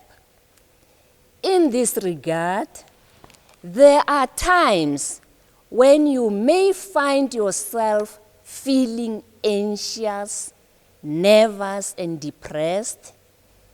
You may find yourself feeling lonely and also finding it difficult to get along with other people, including your friends, including your lecturers, and including other authority figures. You may find yourself having difficulties in making personal decisions. You may find yourself experiencing problems related to dating, sexuality, courtship, and marriage. You may find yourself having problems related to drinking, smoking, social media and general web addiction, sex addiction, food addiction, gambling addiction, excessive appetite, or drug taking. You may find yourself experiencing problems related to ideals, morals, and values. And if you have any other challenge or difficulty regarding your life in general, feel free to contact the center staff. For all these years that you are going to spend at this university, you must be careful where you stop to inquire for directions along the road of life. Be smart, be wise, and fortify your lives with the right friendships. You must not suffer in silence. You must not wait until you are incapacitated. Listen to your body and attend to it. Take expeditious measures before it is too late. And when the going gets tough, when times get torrid, when things go horribly wrong, be like sunflowers. Always turn your heads towards the warmth of the sun. Always turn to the Center for Student Counseling and Development. The staff at the center are hired to hold your hands and walk you through the academic jungle until you emerge victorious at the other end, until you complete your studies successfully. Take advantage of the services the center offers to students. My last call is check your emails regularly, because this is the new way of communicating with you. And I'm confident that you will, because you are exceptionally good with digital platforms.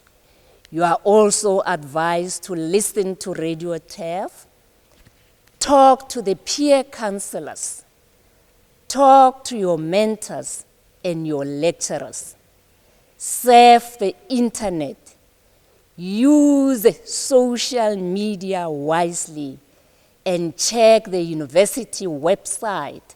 That's where you will get the center's self-help brochures.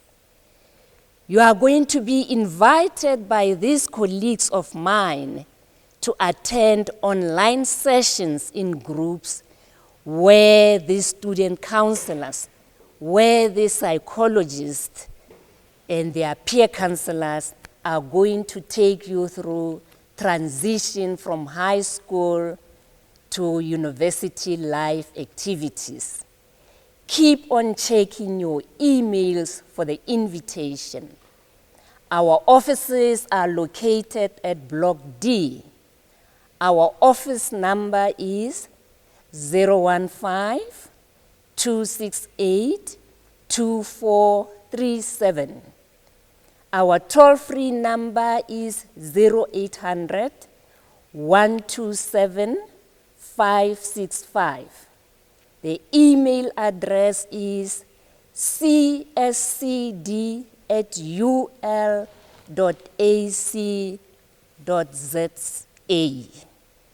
Should you experience any other problem that has an adverse effect on your studies or on your life in general, feel free to contact the center staff.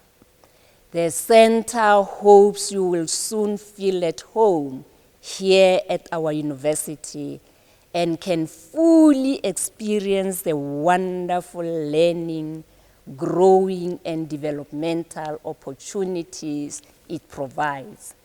Once more, welcome to the Center for Student Counseling and Development of the University of Limpopo, where your success is our success, where your mental health matters. Thank you.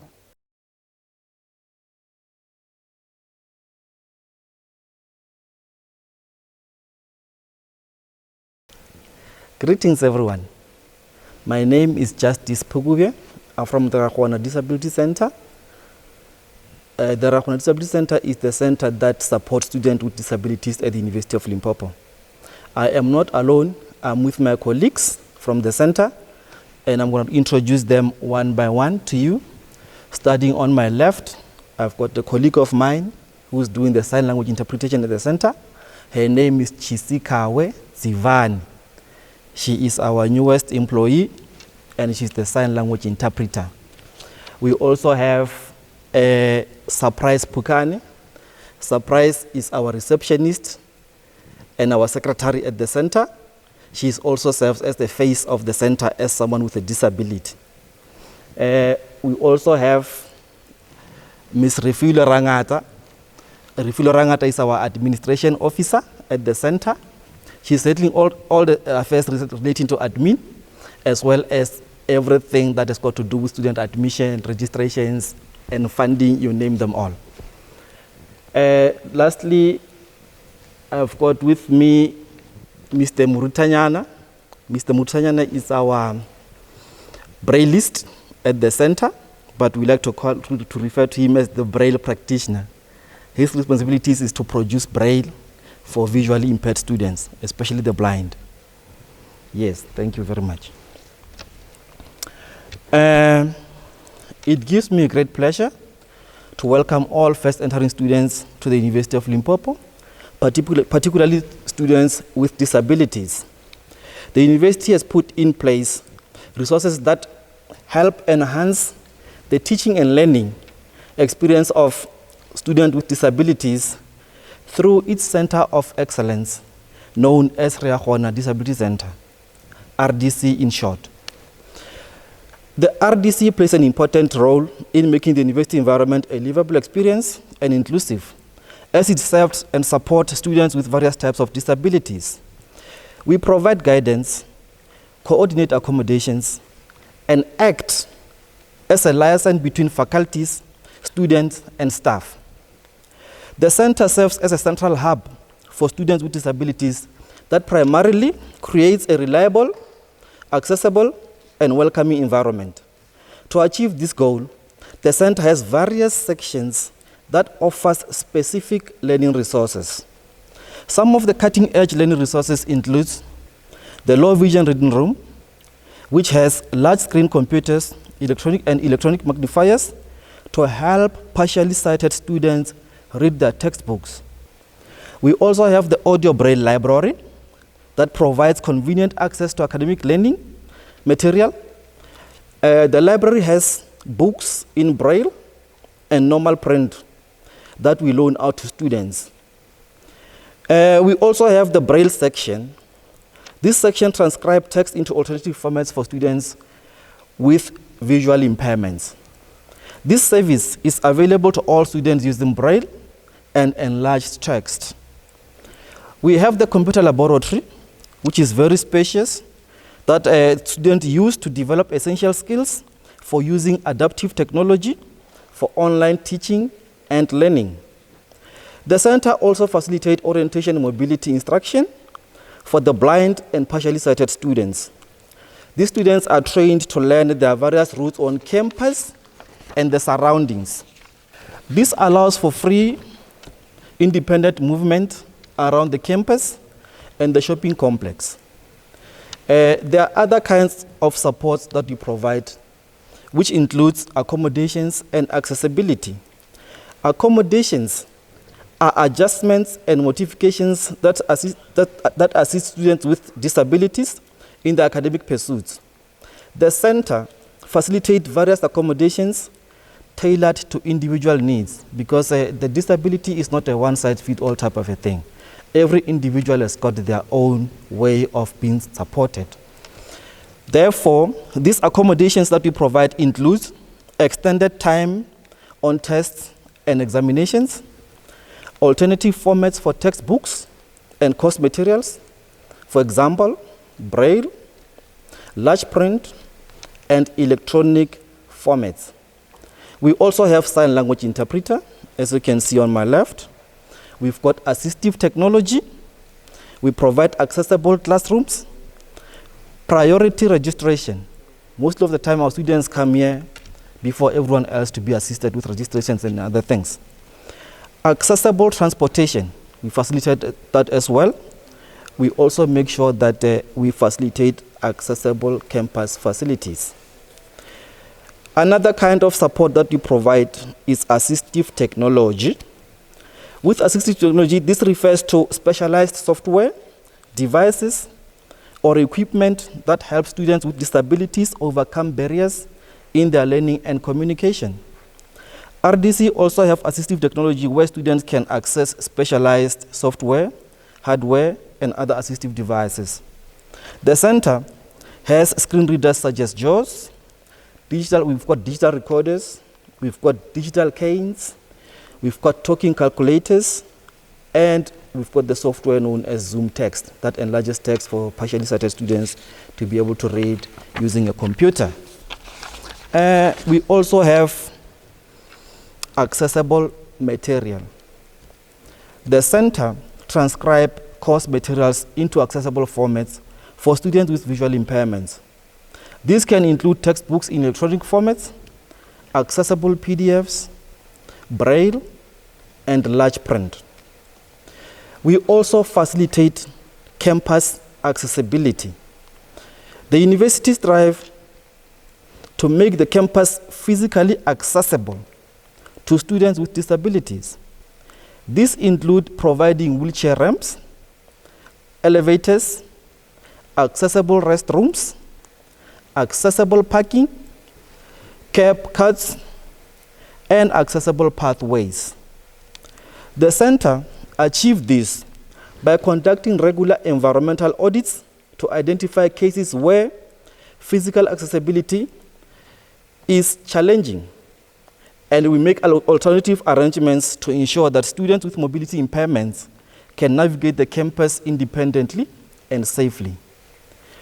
It is important, therefore, for you as a student with a disability to contact the RDC early on in the year to discuss your specific needs, to provide us documentations if required, so that we can explore available resources and accommodations that will be suitable for you. This will help us to ensure a smooth transition for you and also enable you to make the most of your educational experience here at the University of Limpopo. We all know and understand that adjusting to university life and adopting new teaching and learning methods could be challenging. The center, therefore, collaborates with other units at the university to offer both academic and emotional support. Do not isolate yourself when the going gets tough. We are here for you. Talk to our friendly staff in the administrative office at RDC. They are ready to serve you with diligence and pride. We are looking forward to partnering with you as you unleash your talents and your utmost potential. Remember that continuous effort, not strength or intelligence, is the key to unlocking your potential. Thank you very much.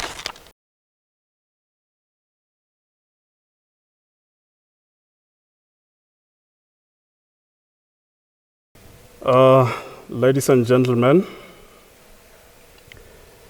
let me take this opportunity to warmly and heartfelt to send a warm and heartfelt welcome to each and every one of you as you step into the University of Limpopo.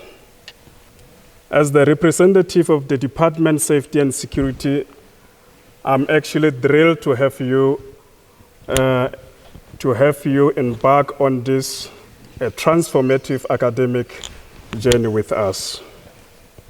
We are in fact thrilled to have you guys. Before I can start going deep into my presentations, I just want to take this opportunity to also extend my greetings on behalf of the Department of Safety and Security. It is our duty and commitment to ensure safety and the well-being of every member of our university. So being the representative of the Department of Safety and Security, I'm actually not alone. I'm with my member here, as you can see in the front. We are also joined by the CPF under the leadership of Provincial Chair, Ndadekanyao Khasago. And we also having the representative of SABS, our local SABS, Mangweng. We have the representative, Mr.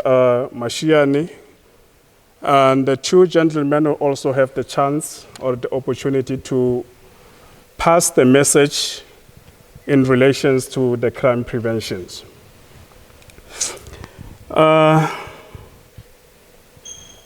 What is important is that as a division or as a department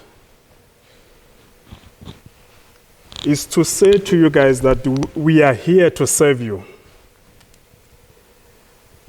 In serving you guys, we have the variety or the range of services which range from crime prevention, CCTV surveillance, access control, case reporting and crime investigations, fire and ambulance services, as well as the student and staff issuing services. And over and above this service that I've mentioned, we are actually available here on campus on the 24-hour basis. So we offer what we call the 24-hour control room service, which is there to ensure that, well, as and when the student come across any crime-related matters, and then he can be able to access us for assistance. The Department of Safety and Security is an internal divisions which actually not working alone. We are partnered with Enviromonks, which is actually offering the service, the security service or the security operations on the 24-hour basis. Enviromonks is here to supplement or to enhance the service that we are offering by ensuring that, well, we do have effective access control on the 24-hour basis.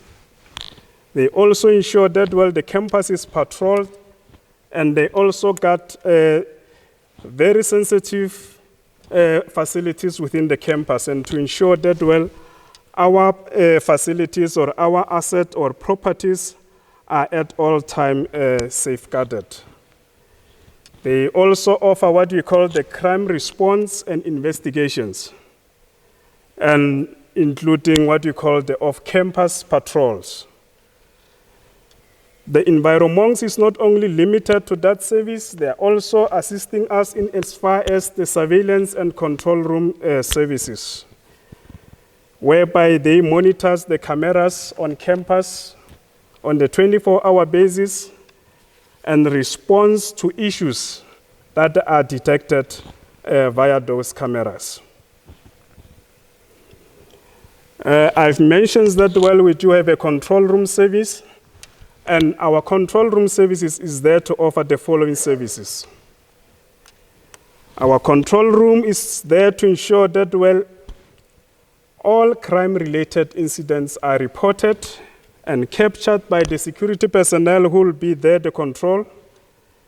And then after having recorded that incident, the personnel or the security personnel that assisted you guys or the victim will then ensure that, well, the response is dispatched to that particular areas to ensure that, well, the student gets the kind of assistance that is desired.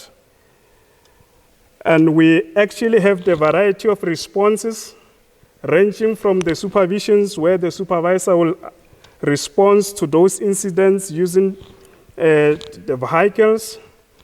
We do also have what we call the armed reactions, which is both on campus and off campus. And other response is through the ambulance services in the cases whereby the student is in need of emergency medical assistance. And also the fire services we also have, and if there is a need or there is a fire on campus, and then we'll send or dispatch that kind of service. And lastly, we do have the CCTV services, whereby our security at the nerve center will, as and when the report is reported to them, and then they will quickly have to activate the cameras which were direct to that particular incident to ensure that, well, they view those footages with the view to assist or resolve the matter speedily. So one most important service that we have to talk about is the student and staff card issuing service. As you will be embarking on this academic journey during the 2024 academic year up until you complete your academic years, you will actually require to have or to be in the possession of the student card. This student card is there to ensure that, well, it facilitates the access into the campus premise. And we're looking at the following access point: the main gate, the residence, the academic building, as well as the library and labs.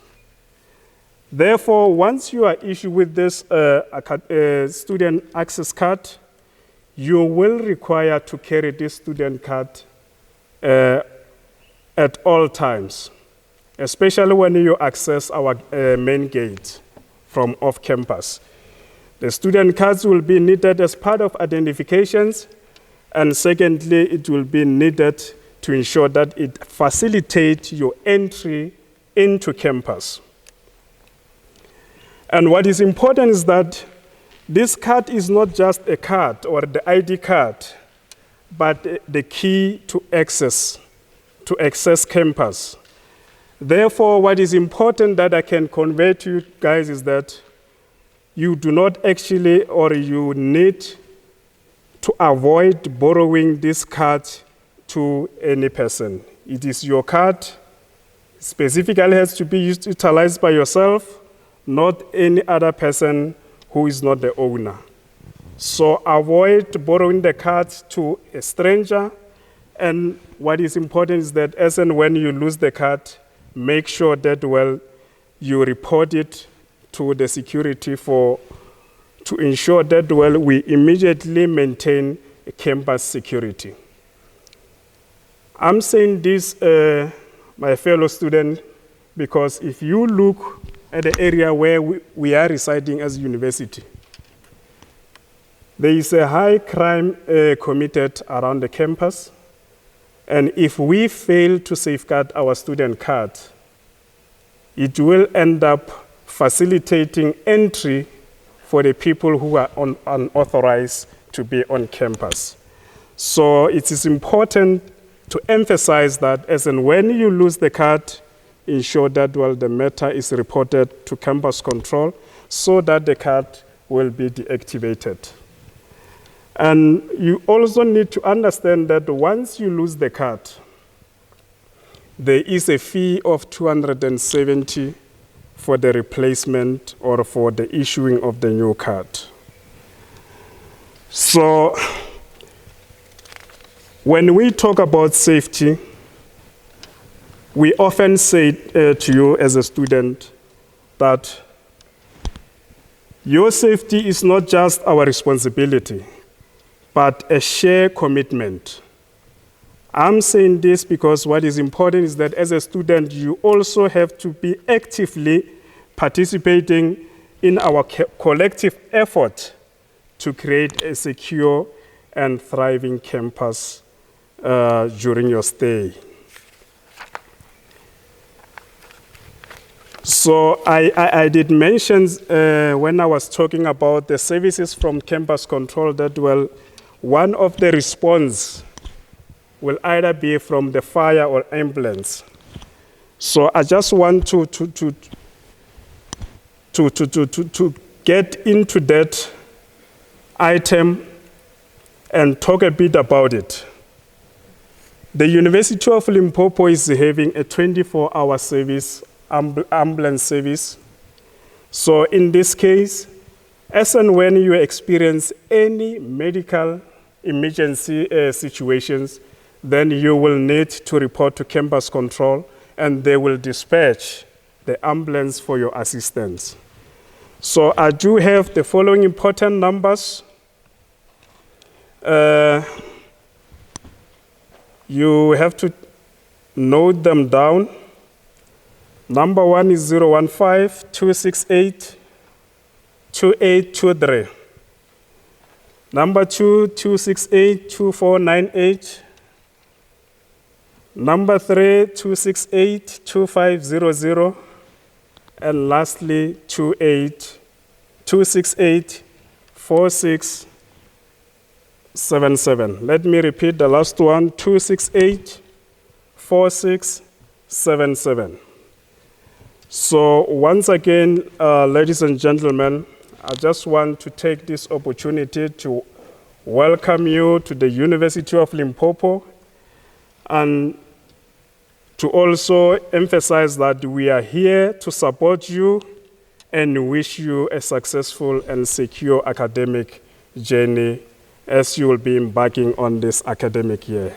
So with these words, I just want to say to you, guys, thank you.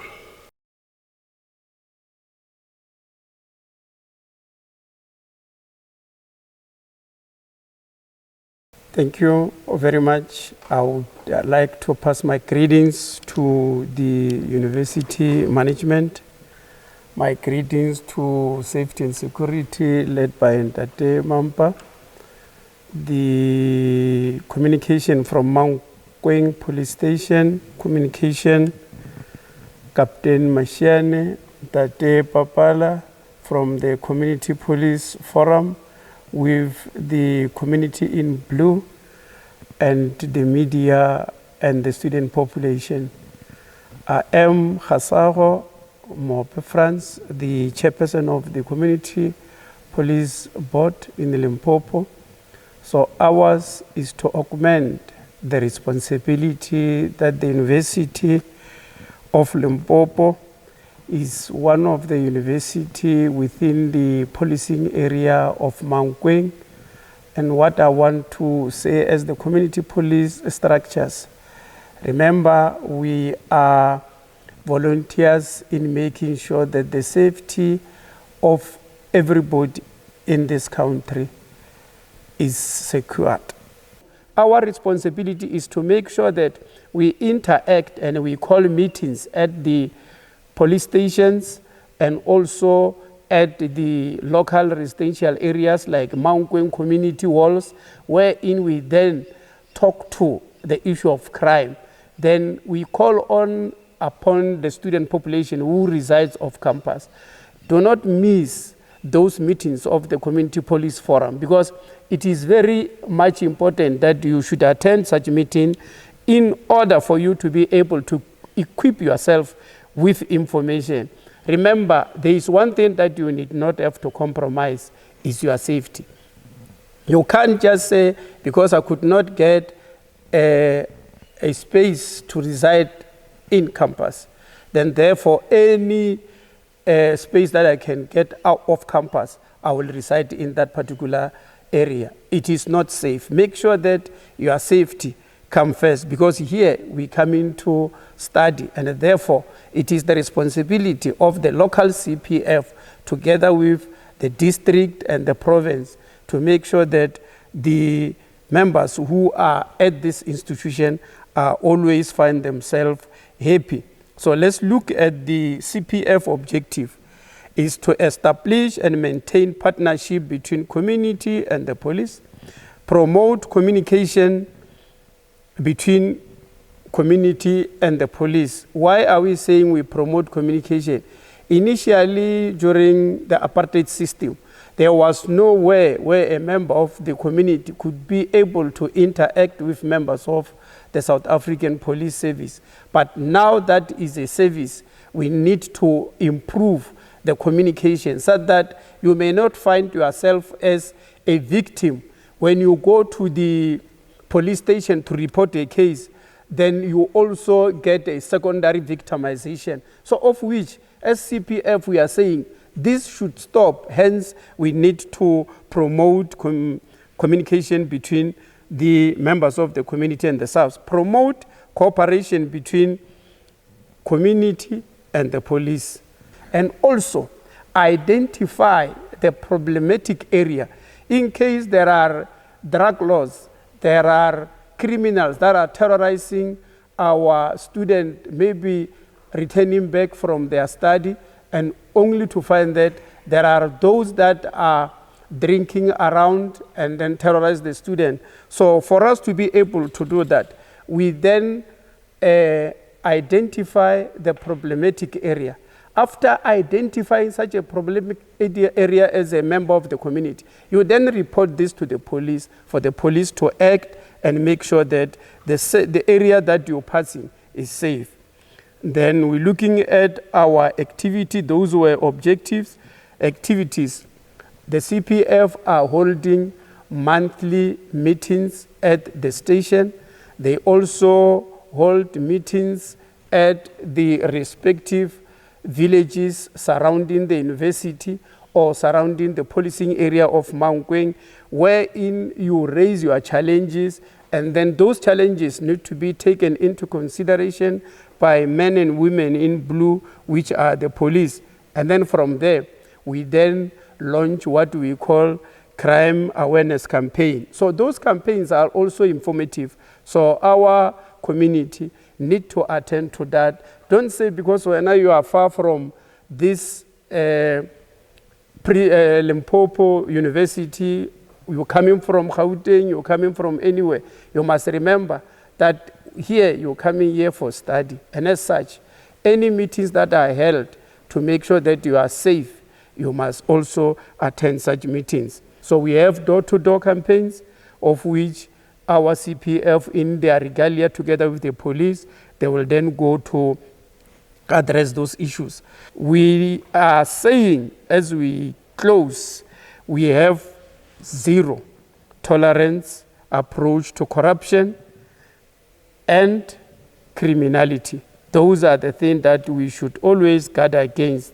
So as I said earlier, you as the university student, your responsibility is in your hands. Make sure that you report to your safety and security, and if the matter really needs the police, in any event, is the responsibility of the police to make sure that every citizen in this country feel and be safe at all times. With these few words, I just want to thank you and say, let's work together and making sure that the crime is the thing of the past.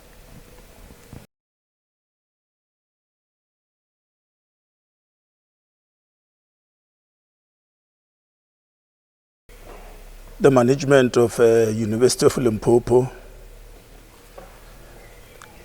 Head of Security, Mr. Mampa and your entourage, Mr. Hasago and your entourage, our learners, students, fellow South Africans, protocol observed. I am Captain Mashiane, representing the South African Police Services in Mankweng. Our police station is about 1 kilometer western side of University of Limpopo. We are rendering services in the area of Community Service Center, commonly known as crime prevention, commonly known as church office. That is our response services. We are also rendering services in the area of crime prevention and also crime detection. Generally speaking, Mankweng area is one of the safest area in the Limpopo province. The only few challenges that we are encountering is due to negligence. Students, when you leave your rooms unattended, forgetting to lock your doors, your fellow colleagues, they normally enter into your room and steal your belongings, like cell phone or laptops. Most of these crimes that are reported, especially the laptops and cell phones, are reported from within the campus, where students leave their items unattended in their rooms and they got stolen. Please take care. I am going to share with you our crime patterns that are taking place here in Mankweng, especially 3 categories of crime. Number 1 is house robberies. That is robbery aggravating. Please take care. Talk to your landlords about your safety and security, especially students who are residing off campus. We were having this talk that traumatized our students, especially around 2 o'clock in the morning. Modus operandi, they break their butler doors, they break the door, enters into the room and steal laptops. They were targeting the laptops and cell phones. Please take care of. Number 2, street robberies, especially during the night. I am appealing to you. Please avoid lonely night movement. If you are forced to go out during the night, please walk in groups. Fraud. Please do not share your personal information with unknown people or outsiders. Most of you are defrauded by unknown people who pretend to be prophets. There are a number of cases that are reported, especially from Zone 1. They target new students who are carrying laptops on their back. These people, they will approach you innocently, so tell you your problems. We know we are Africans, we've got different types of beliefs. They will prophesy you, inform you that your laptop has been cast, and as a result, you need immediate assistance. And you are at the right place and the right person who is talking to you to assist you. That person will ask you your laptop so that he can perform some rituals on the laptop. But dramatically, that person will ask you to go and collect few laptops from your fellow students. He will tell you not to tell them, not to inform you about the issue of cash, but just say, may you please lend me your laptop, my laptop just cracked, I need to complete my assignment. Innocently so, your friend will lend you your his or her laptop. At the end of the day, you will be having or in possession of about 4 to 5 laptops. You go to that particular prophet, hand them over. That prophet in return, he will give you only 20 rands to go and buy some water or candles so that he can come and perform some rituals on the so-called cursed laptop. When you go to the shop to buy those things, That is the last time you ever seen that person, because on your return, that person is no more. Please take care. There is no laptop that can be cursed by any person. If you are approached, just close your ears and walk. In conclusion, our contact numbers, when you are in trouble, is 08600 10 111. SAPS Mankweng 015 286 2044. 015 286 2044. Lastly, if there is a problem of load shedding, we've got a mobile number which is 079 988 90639. I repeat our mobile number 079 88 90639. I wish you all, I wish you well.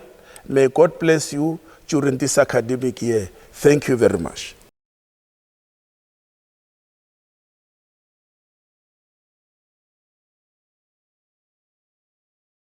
Greetings, everyone. The Financial Aid Office offers bursaries and loans, scholarships to students who are academically deserving.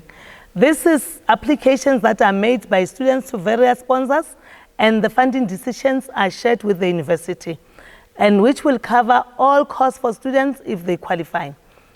Which bursaries do we offer at the university?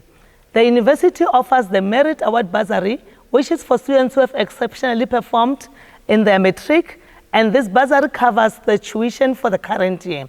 How do we calculate the qualification or the marks?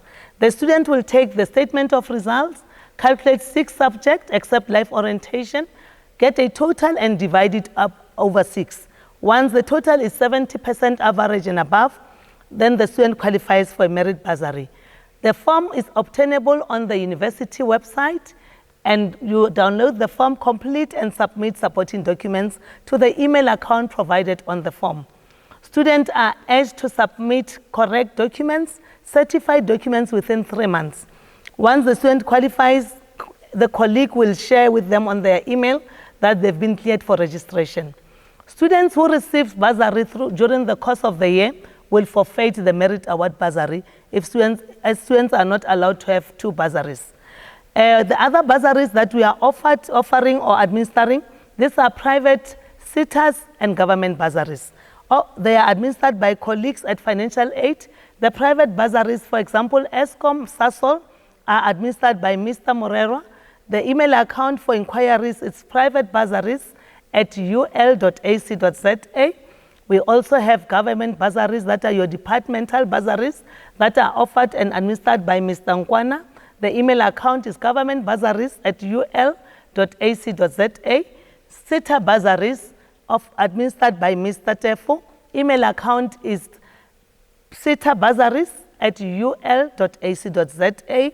And the other bursaries that we are offering through NSFAS is the pre-funded bursaries. These are our Funza Lushaka bursaries, disability bursaries, and COID bursaries. Email account for inquiries is sitterbursaries@ul.ac.za. The last one is the NSFAS bursary. Students are urged to apply for the bursary, which will be closing on the 31st of January, and the application is accessible on the NSFAS website, which is www.nsfas.org.za. Students are kindly reminded that the closing date is the 31st and there won't be an extension. Please submit the relevant documents, and we advise students not to use fraudulent documents, which will affect their funding decisions. You are also advised not to share your PIN or password with anybody, as this will also affect your funding decisions, or your NSFAS won't be able to access you when they send you information. Any inquiry, students are urged to inquire from the financial aid and get the correct and relevant information. Any bursary or students' information will be shared with students on the email account provided by the university, which is the Kiyaka email. So students are urged to use the Kiyaka email to access any information related to their funding. In finality, we wish you a fruitful 2024 and hope students will use the funding opportunities to assist them. Thank you very much.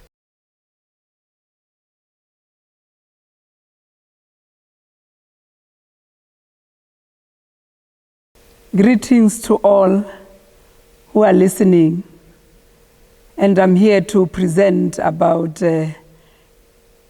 Gender Desk. At Gender Desk, we render programs and services that provide or prevent gender-based violence on campus and assist survivors of violence in the UL community. And we do all these things through, we have established the Gender Desk Technical Committee, Gender Equity Advisory Committee, and Gender-Based Violence Ambassadors for UL. And also, we have developed the policies and also implement policies.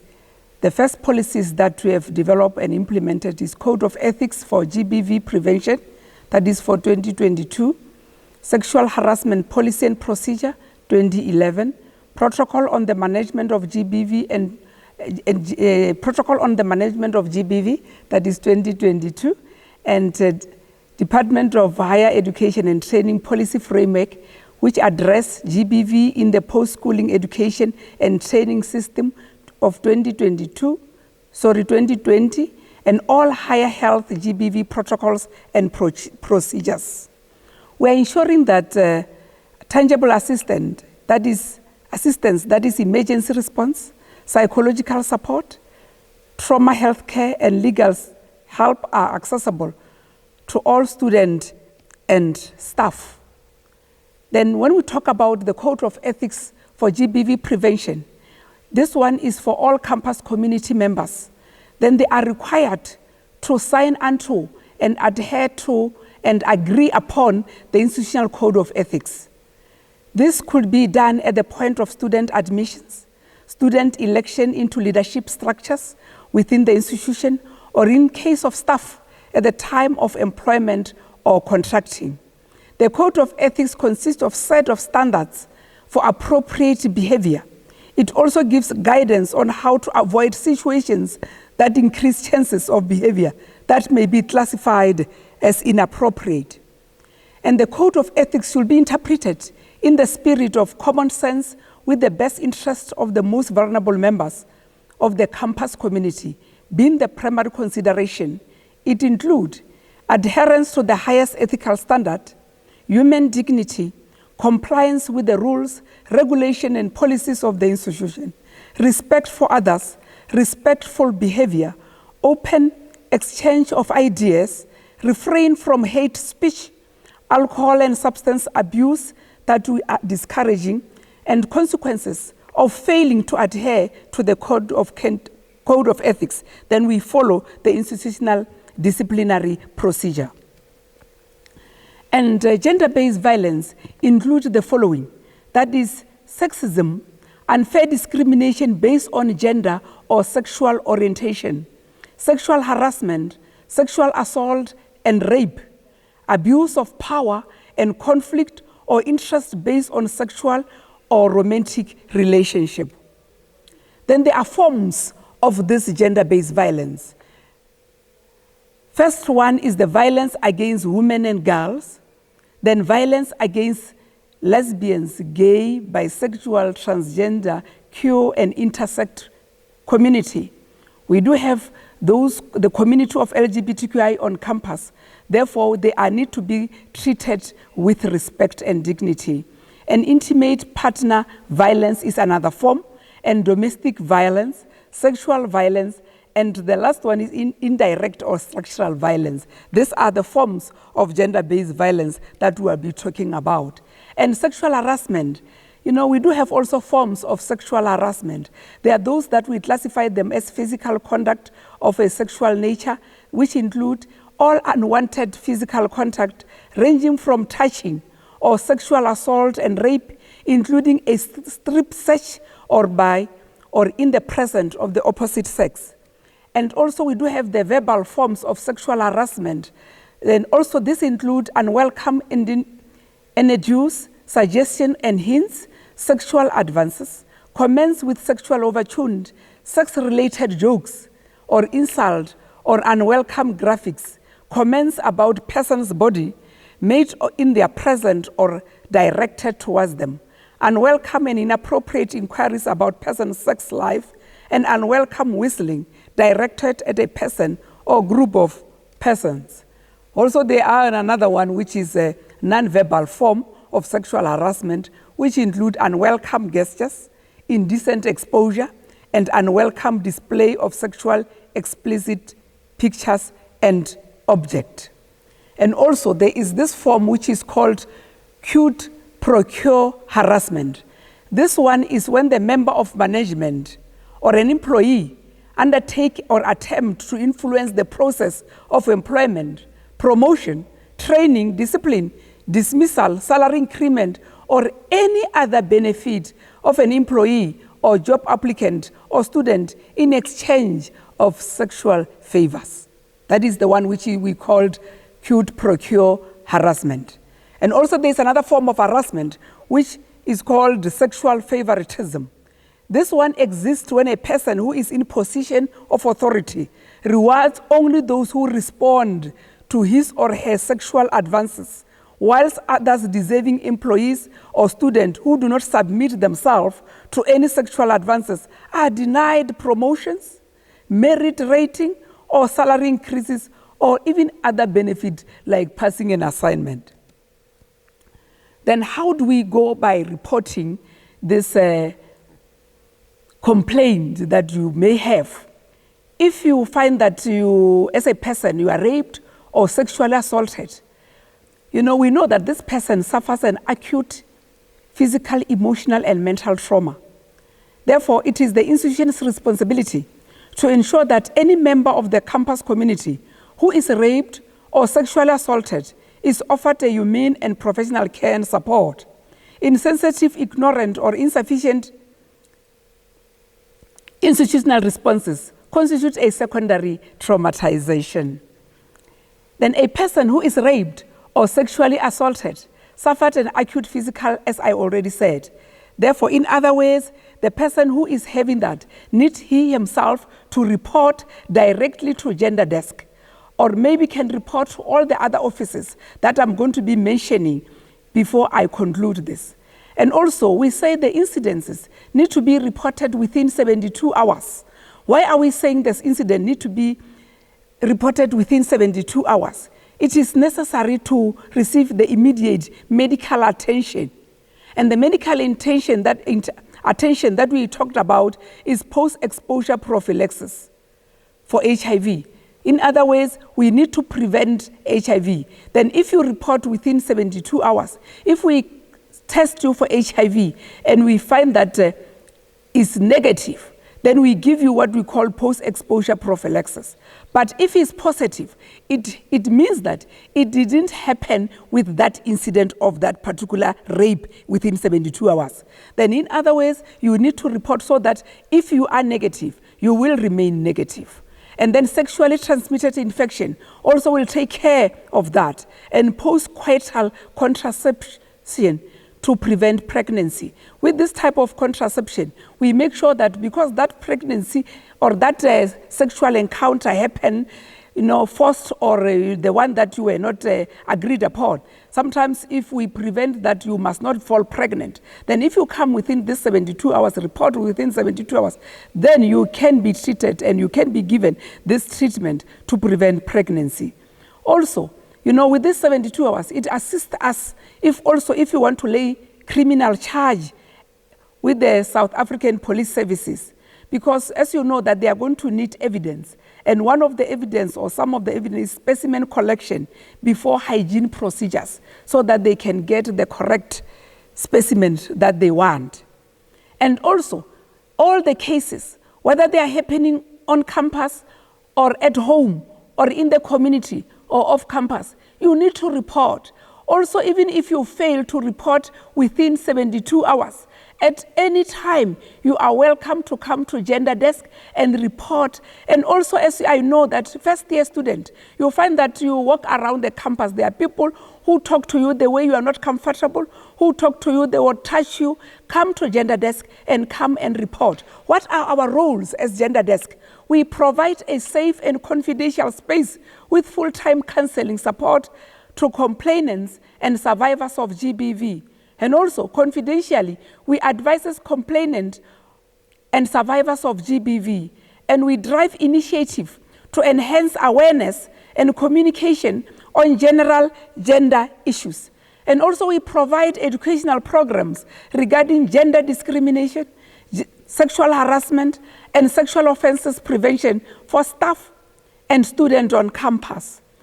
Also, we receive and respond to, investigate, and/or seek resolution to allegation of unfair gender discrimination, sexual harassment, or sexual offenses. And also we oversee an independent disciplinary procedure for formal complaint against staff or student accused of GBV. Also, we are making sure that we take care of the strategic goals of the university. And we are focusing on goal number 7, which says enhance the level of governance and discrimination within the university.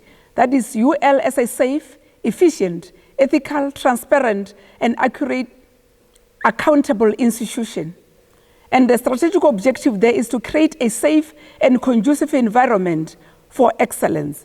And our key performance area is to develop and implement measures to reduce sexual harassment, GBV, and harm in the workplace. And also our other goal is goal 4, which strengthens the role of community engagement as a core function of the university. Then strategic objective 4.2, it says introduce a free online courses for the youth. Therefore, we are also engaged with the community, engage the community out there around us. And our key performance on that strategic objective is 4.2.1, which says increase the number of free online courses aimed at addressing skills development and issues affecting the youth. Therefore, we are also responsible as Gender Desk, not only on staff and students on campus, but also we are responsible for the community around our institution. Therefore, we are taking care and we make sure that they are also skilled. And we do have prevention and awareness campaigns and programs. Then we popularize GBV policies, guidelines, and protocols.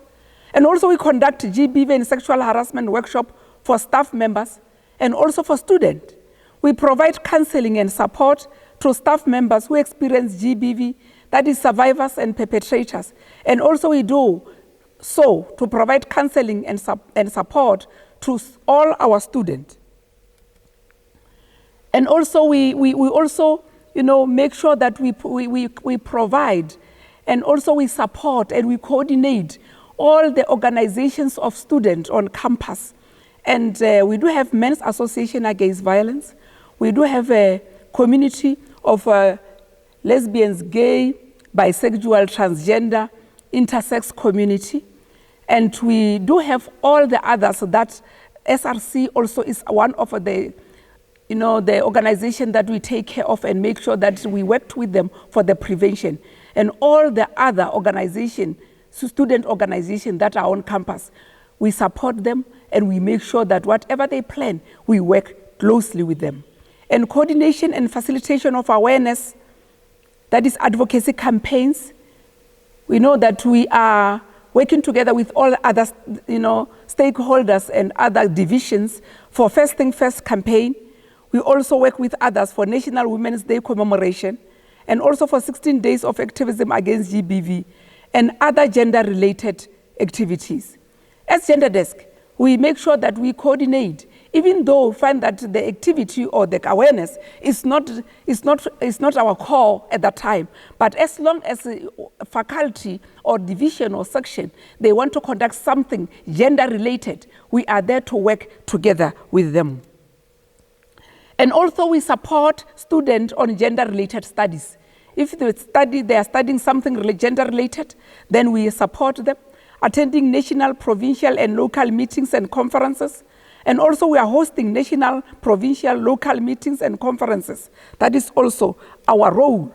And we are not working alone. We are working with the external and internal stakeholders. When I was saying that you can report your case or your complaint to safety and security, then at the end they will bring the case or the concern to us.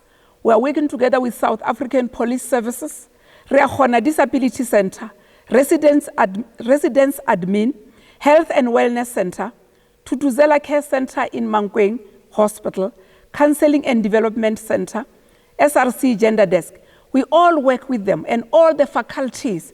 Then wherever you want to report, at the end of the day, they will report to Gender Desk so that your case or your concern need to be taken care of in confidence.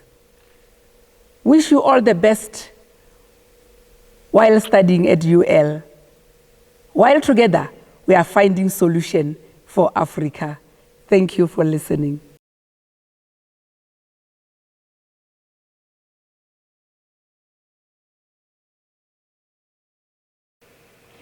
Greetings. My name is Thabo Khole. I am from Technology Transfer Office. Today, I'm thrilled to introduce a key player in fostering innovation in bringing academia and industry our Technology Transfer Office. Technology transfer is a key player in your academic journey in a manner in which that it makes sure that your innovative ideas are protected. It makes sure that your innovative ideas are taken to the market. Technology transfer is a platform in which you can come, we can discuss intellectual property, the management of intellectual property, and then how to go about protecting it. Our doors are opened. We are based at next to the clinic, where you can come anytime, whenever you've got any idea that you would need to protect. I am not alone. I am with two of my colleagues who will come and introduce themselves. Thank you very much.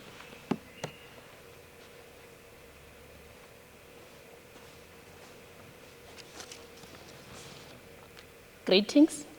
My name is Mrs. Mary Mwaila. As my colleague has said, I run the Digital Hub under the University of Limpopo. The Digital Hub is a space where you can come and explore your entrepreneurial mind. And under the Digital Hub, we have different programs that you can go through. We have SWIP, we have intervarsity competition, we have STEP programs, and then we also have services that we can assist you to grow your mind and then to grow your business. You can come and then we'll assist you with access to market, access to finance, mentoring and coaching, and also we'll be able to assist you in terms of prototyping your idea. Within the Digital Hub space, which is under the Technology Transfer Office, we also have an Economic Activation Office. Its role is a link between the university and the Digital Hub through entrepreneurship.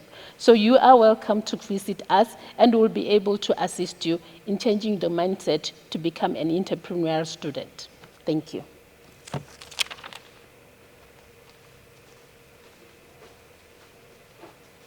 Greetings, my name is Chinyani Masindi. I'm from Technology Transfer Office. I'm an intellectual property assistant. Thank you.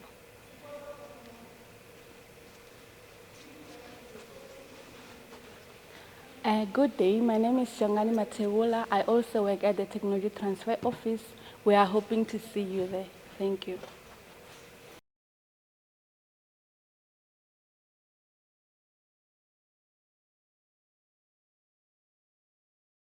My name is Makwena Mamadi, the station manager of Radio TEF. As we step into the promising year of 2024, I extend my heartfelt greetings and best wishes to our dedicated listeners of Radio TEF. I would like to congratulate the matriculants of Limpopo Province, the class of 2023. Your hard work and dedication have truly paid off, and we are very happy to witness the improvement in your results compared to the previous year.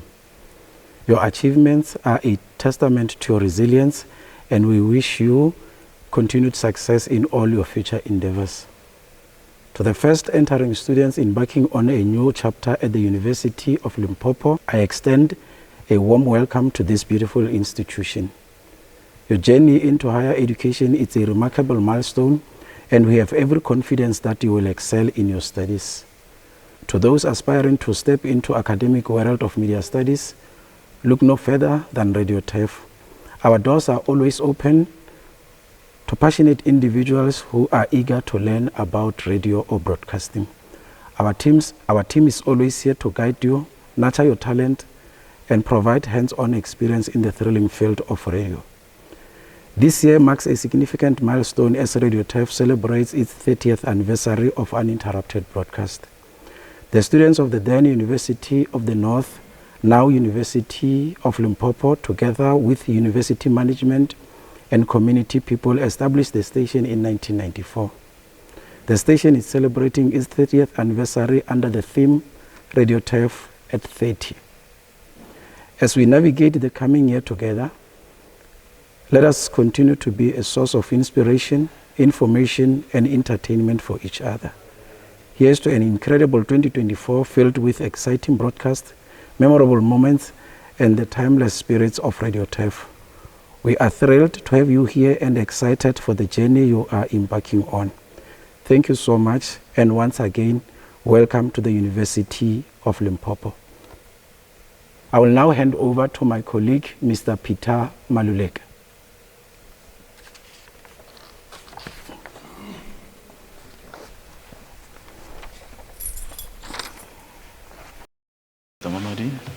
As they said, my name is Peter Maluleka. I'm the chief producer of Radio TEF. My role at the station is to ensure that you as a listener, you get a content that informs you, that educates you, and also that entertains you. So with me, I'm with my team. On my side, I'm with Mr. Tsepo Mayako. You can stand up, Mr. Mayako. Next to him is Mr. Moroko Lumpolo. You can stand up, Mr. Mpolo. Next to him is Mr. Sello Swartland. Next to Mr. Swartland is Ms. Mapiso Mahato. And this side, I'm with Ms. Mankalene Tema. And lastly, with Ms. Maruma Obabi. As they said, we'd like to welcome you to the station that listens to the people. What you can do is go to Facebook, follow us. We are Radio TEF 103.8 FM. On Twitter, we are at Radio TEF. On Instagram, we are also at Radio TEF. You can also stream the station live. Go to Facebook page. There's a pin post there. You just click the link. It will take you straight to our live broadcast. Thank you.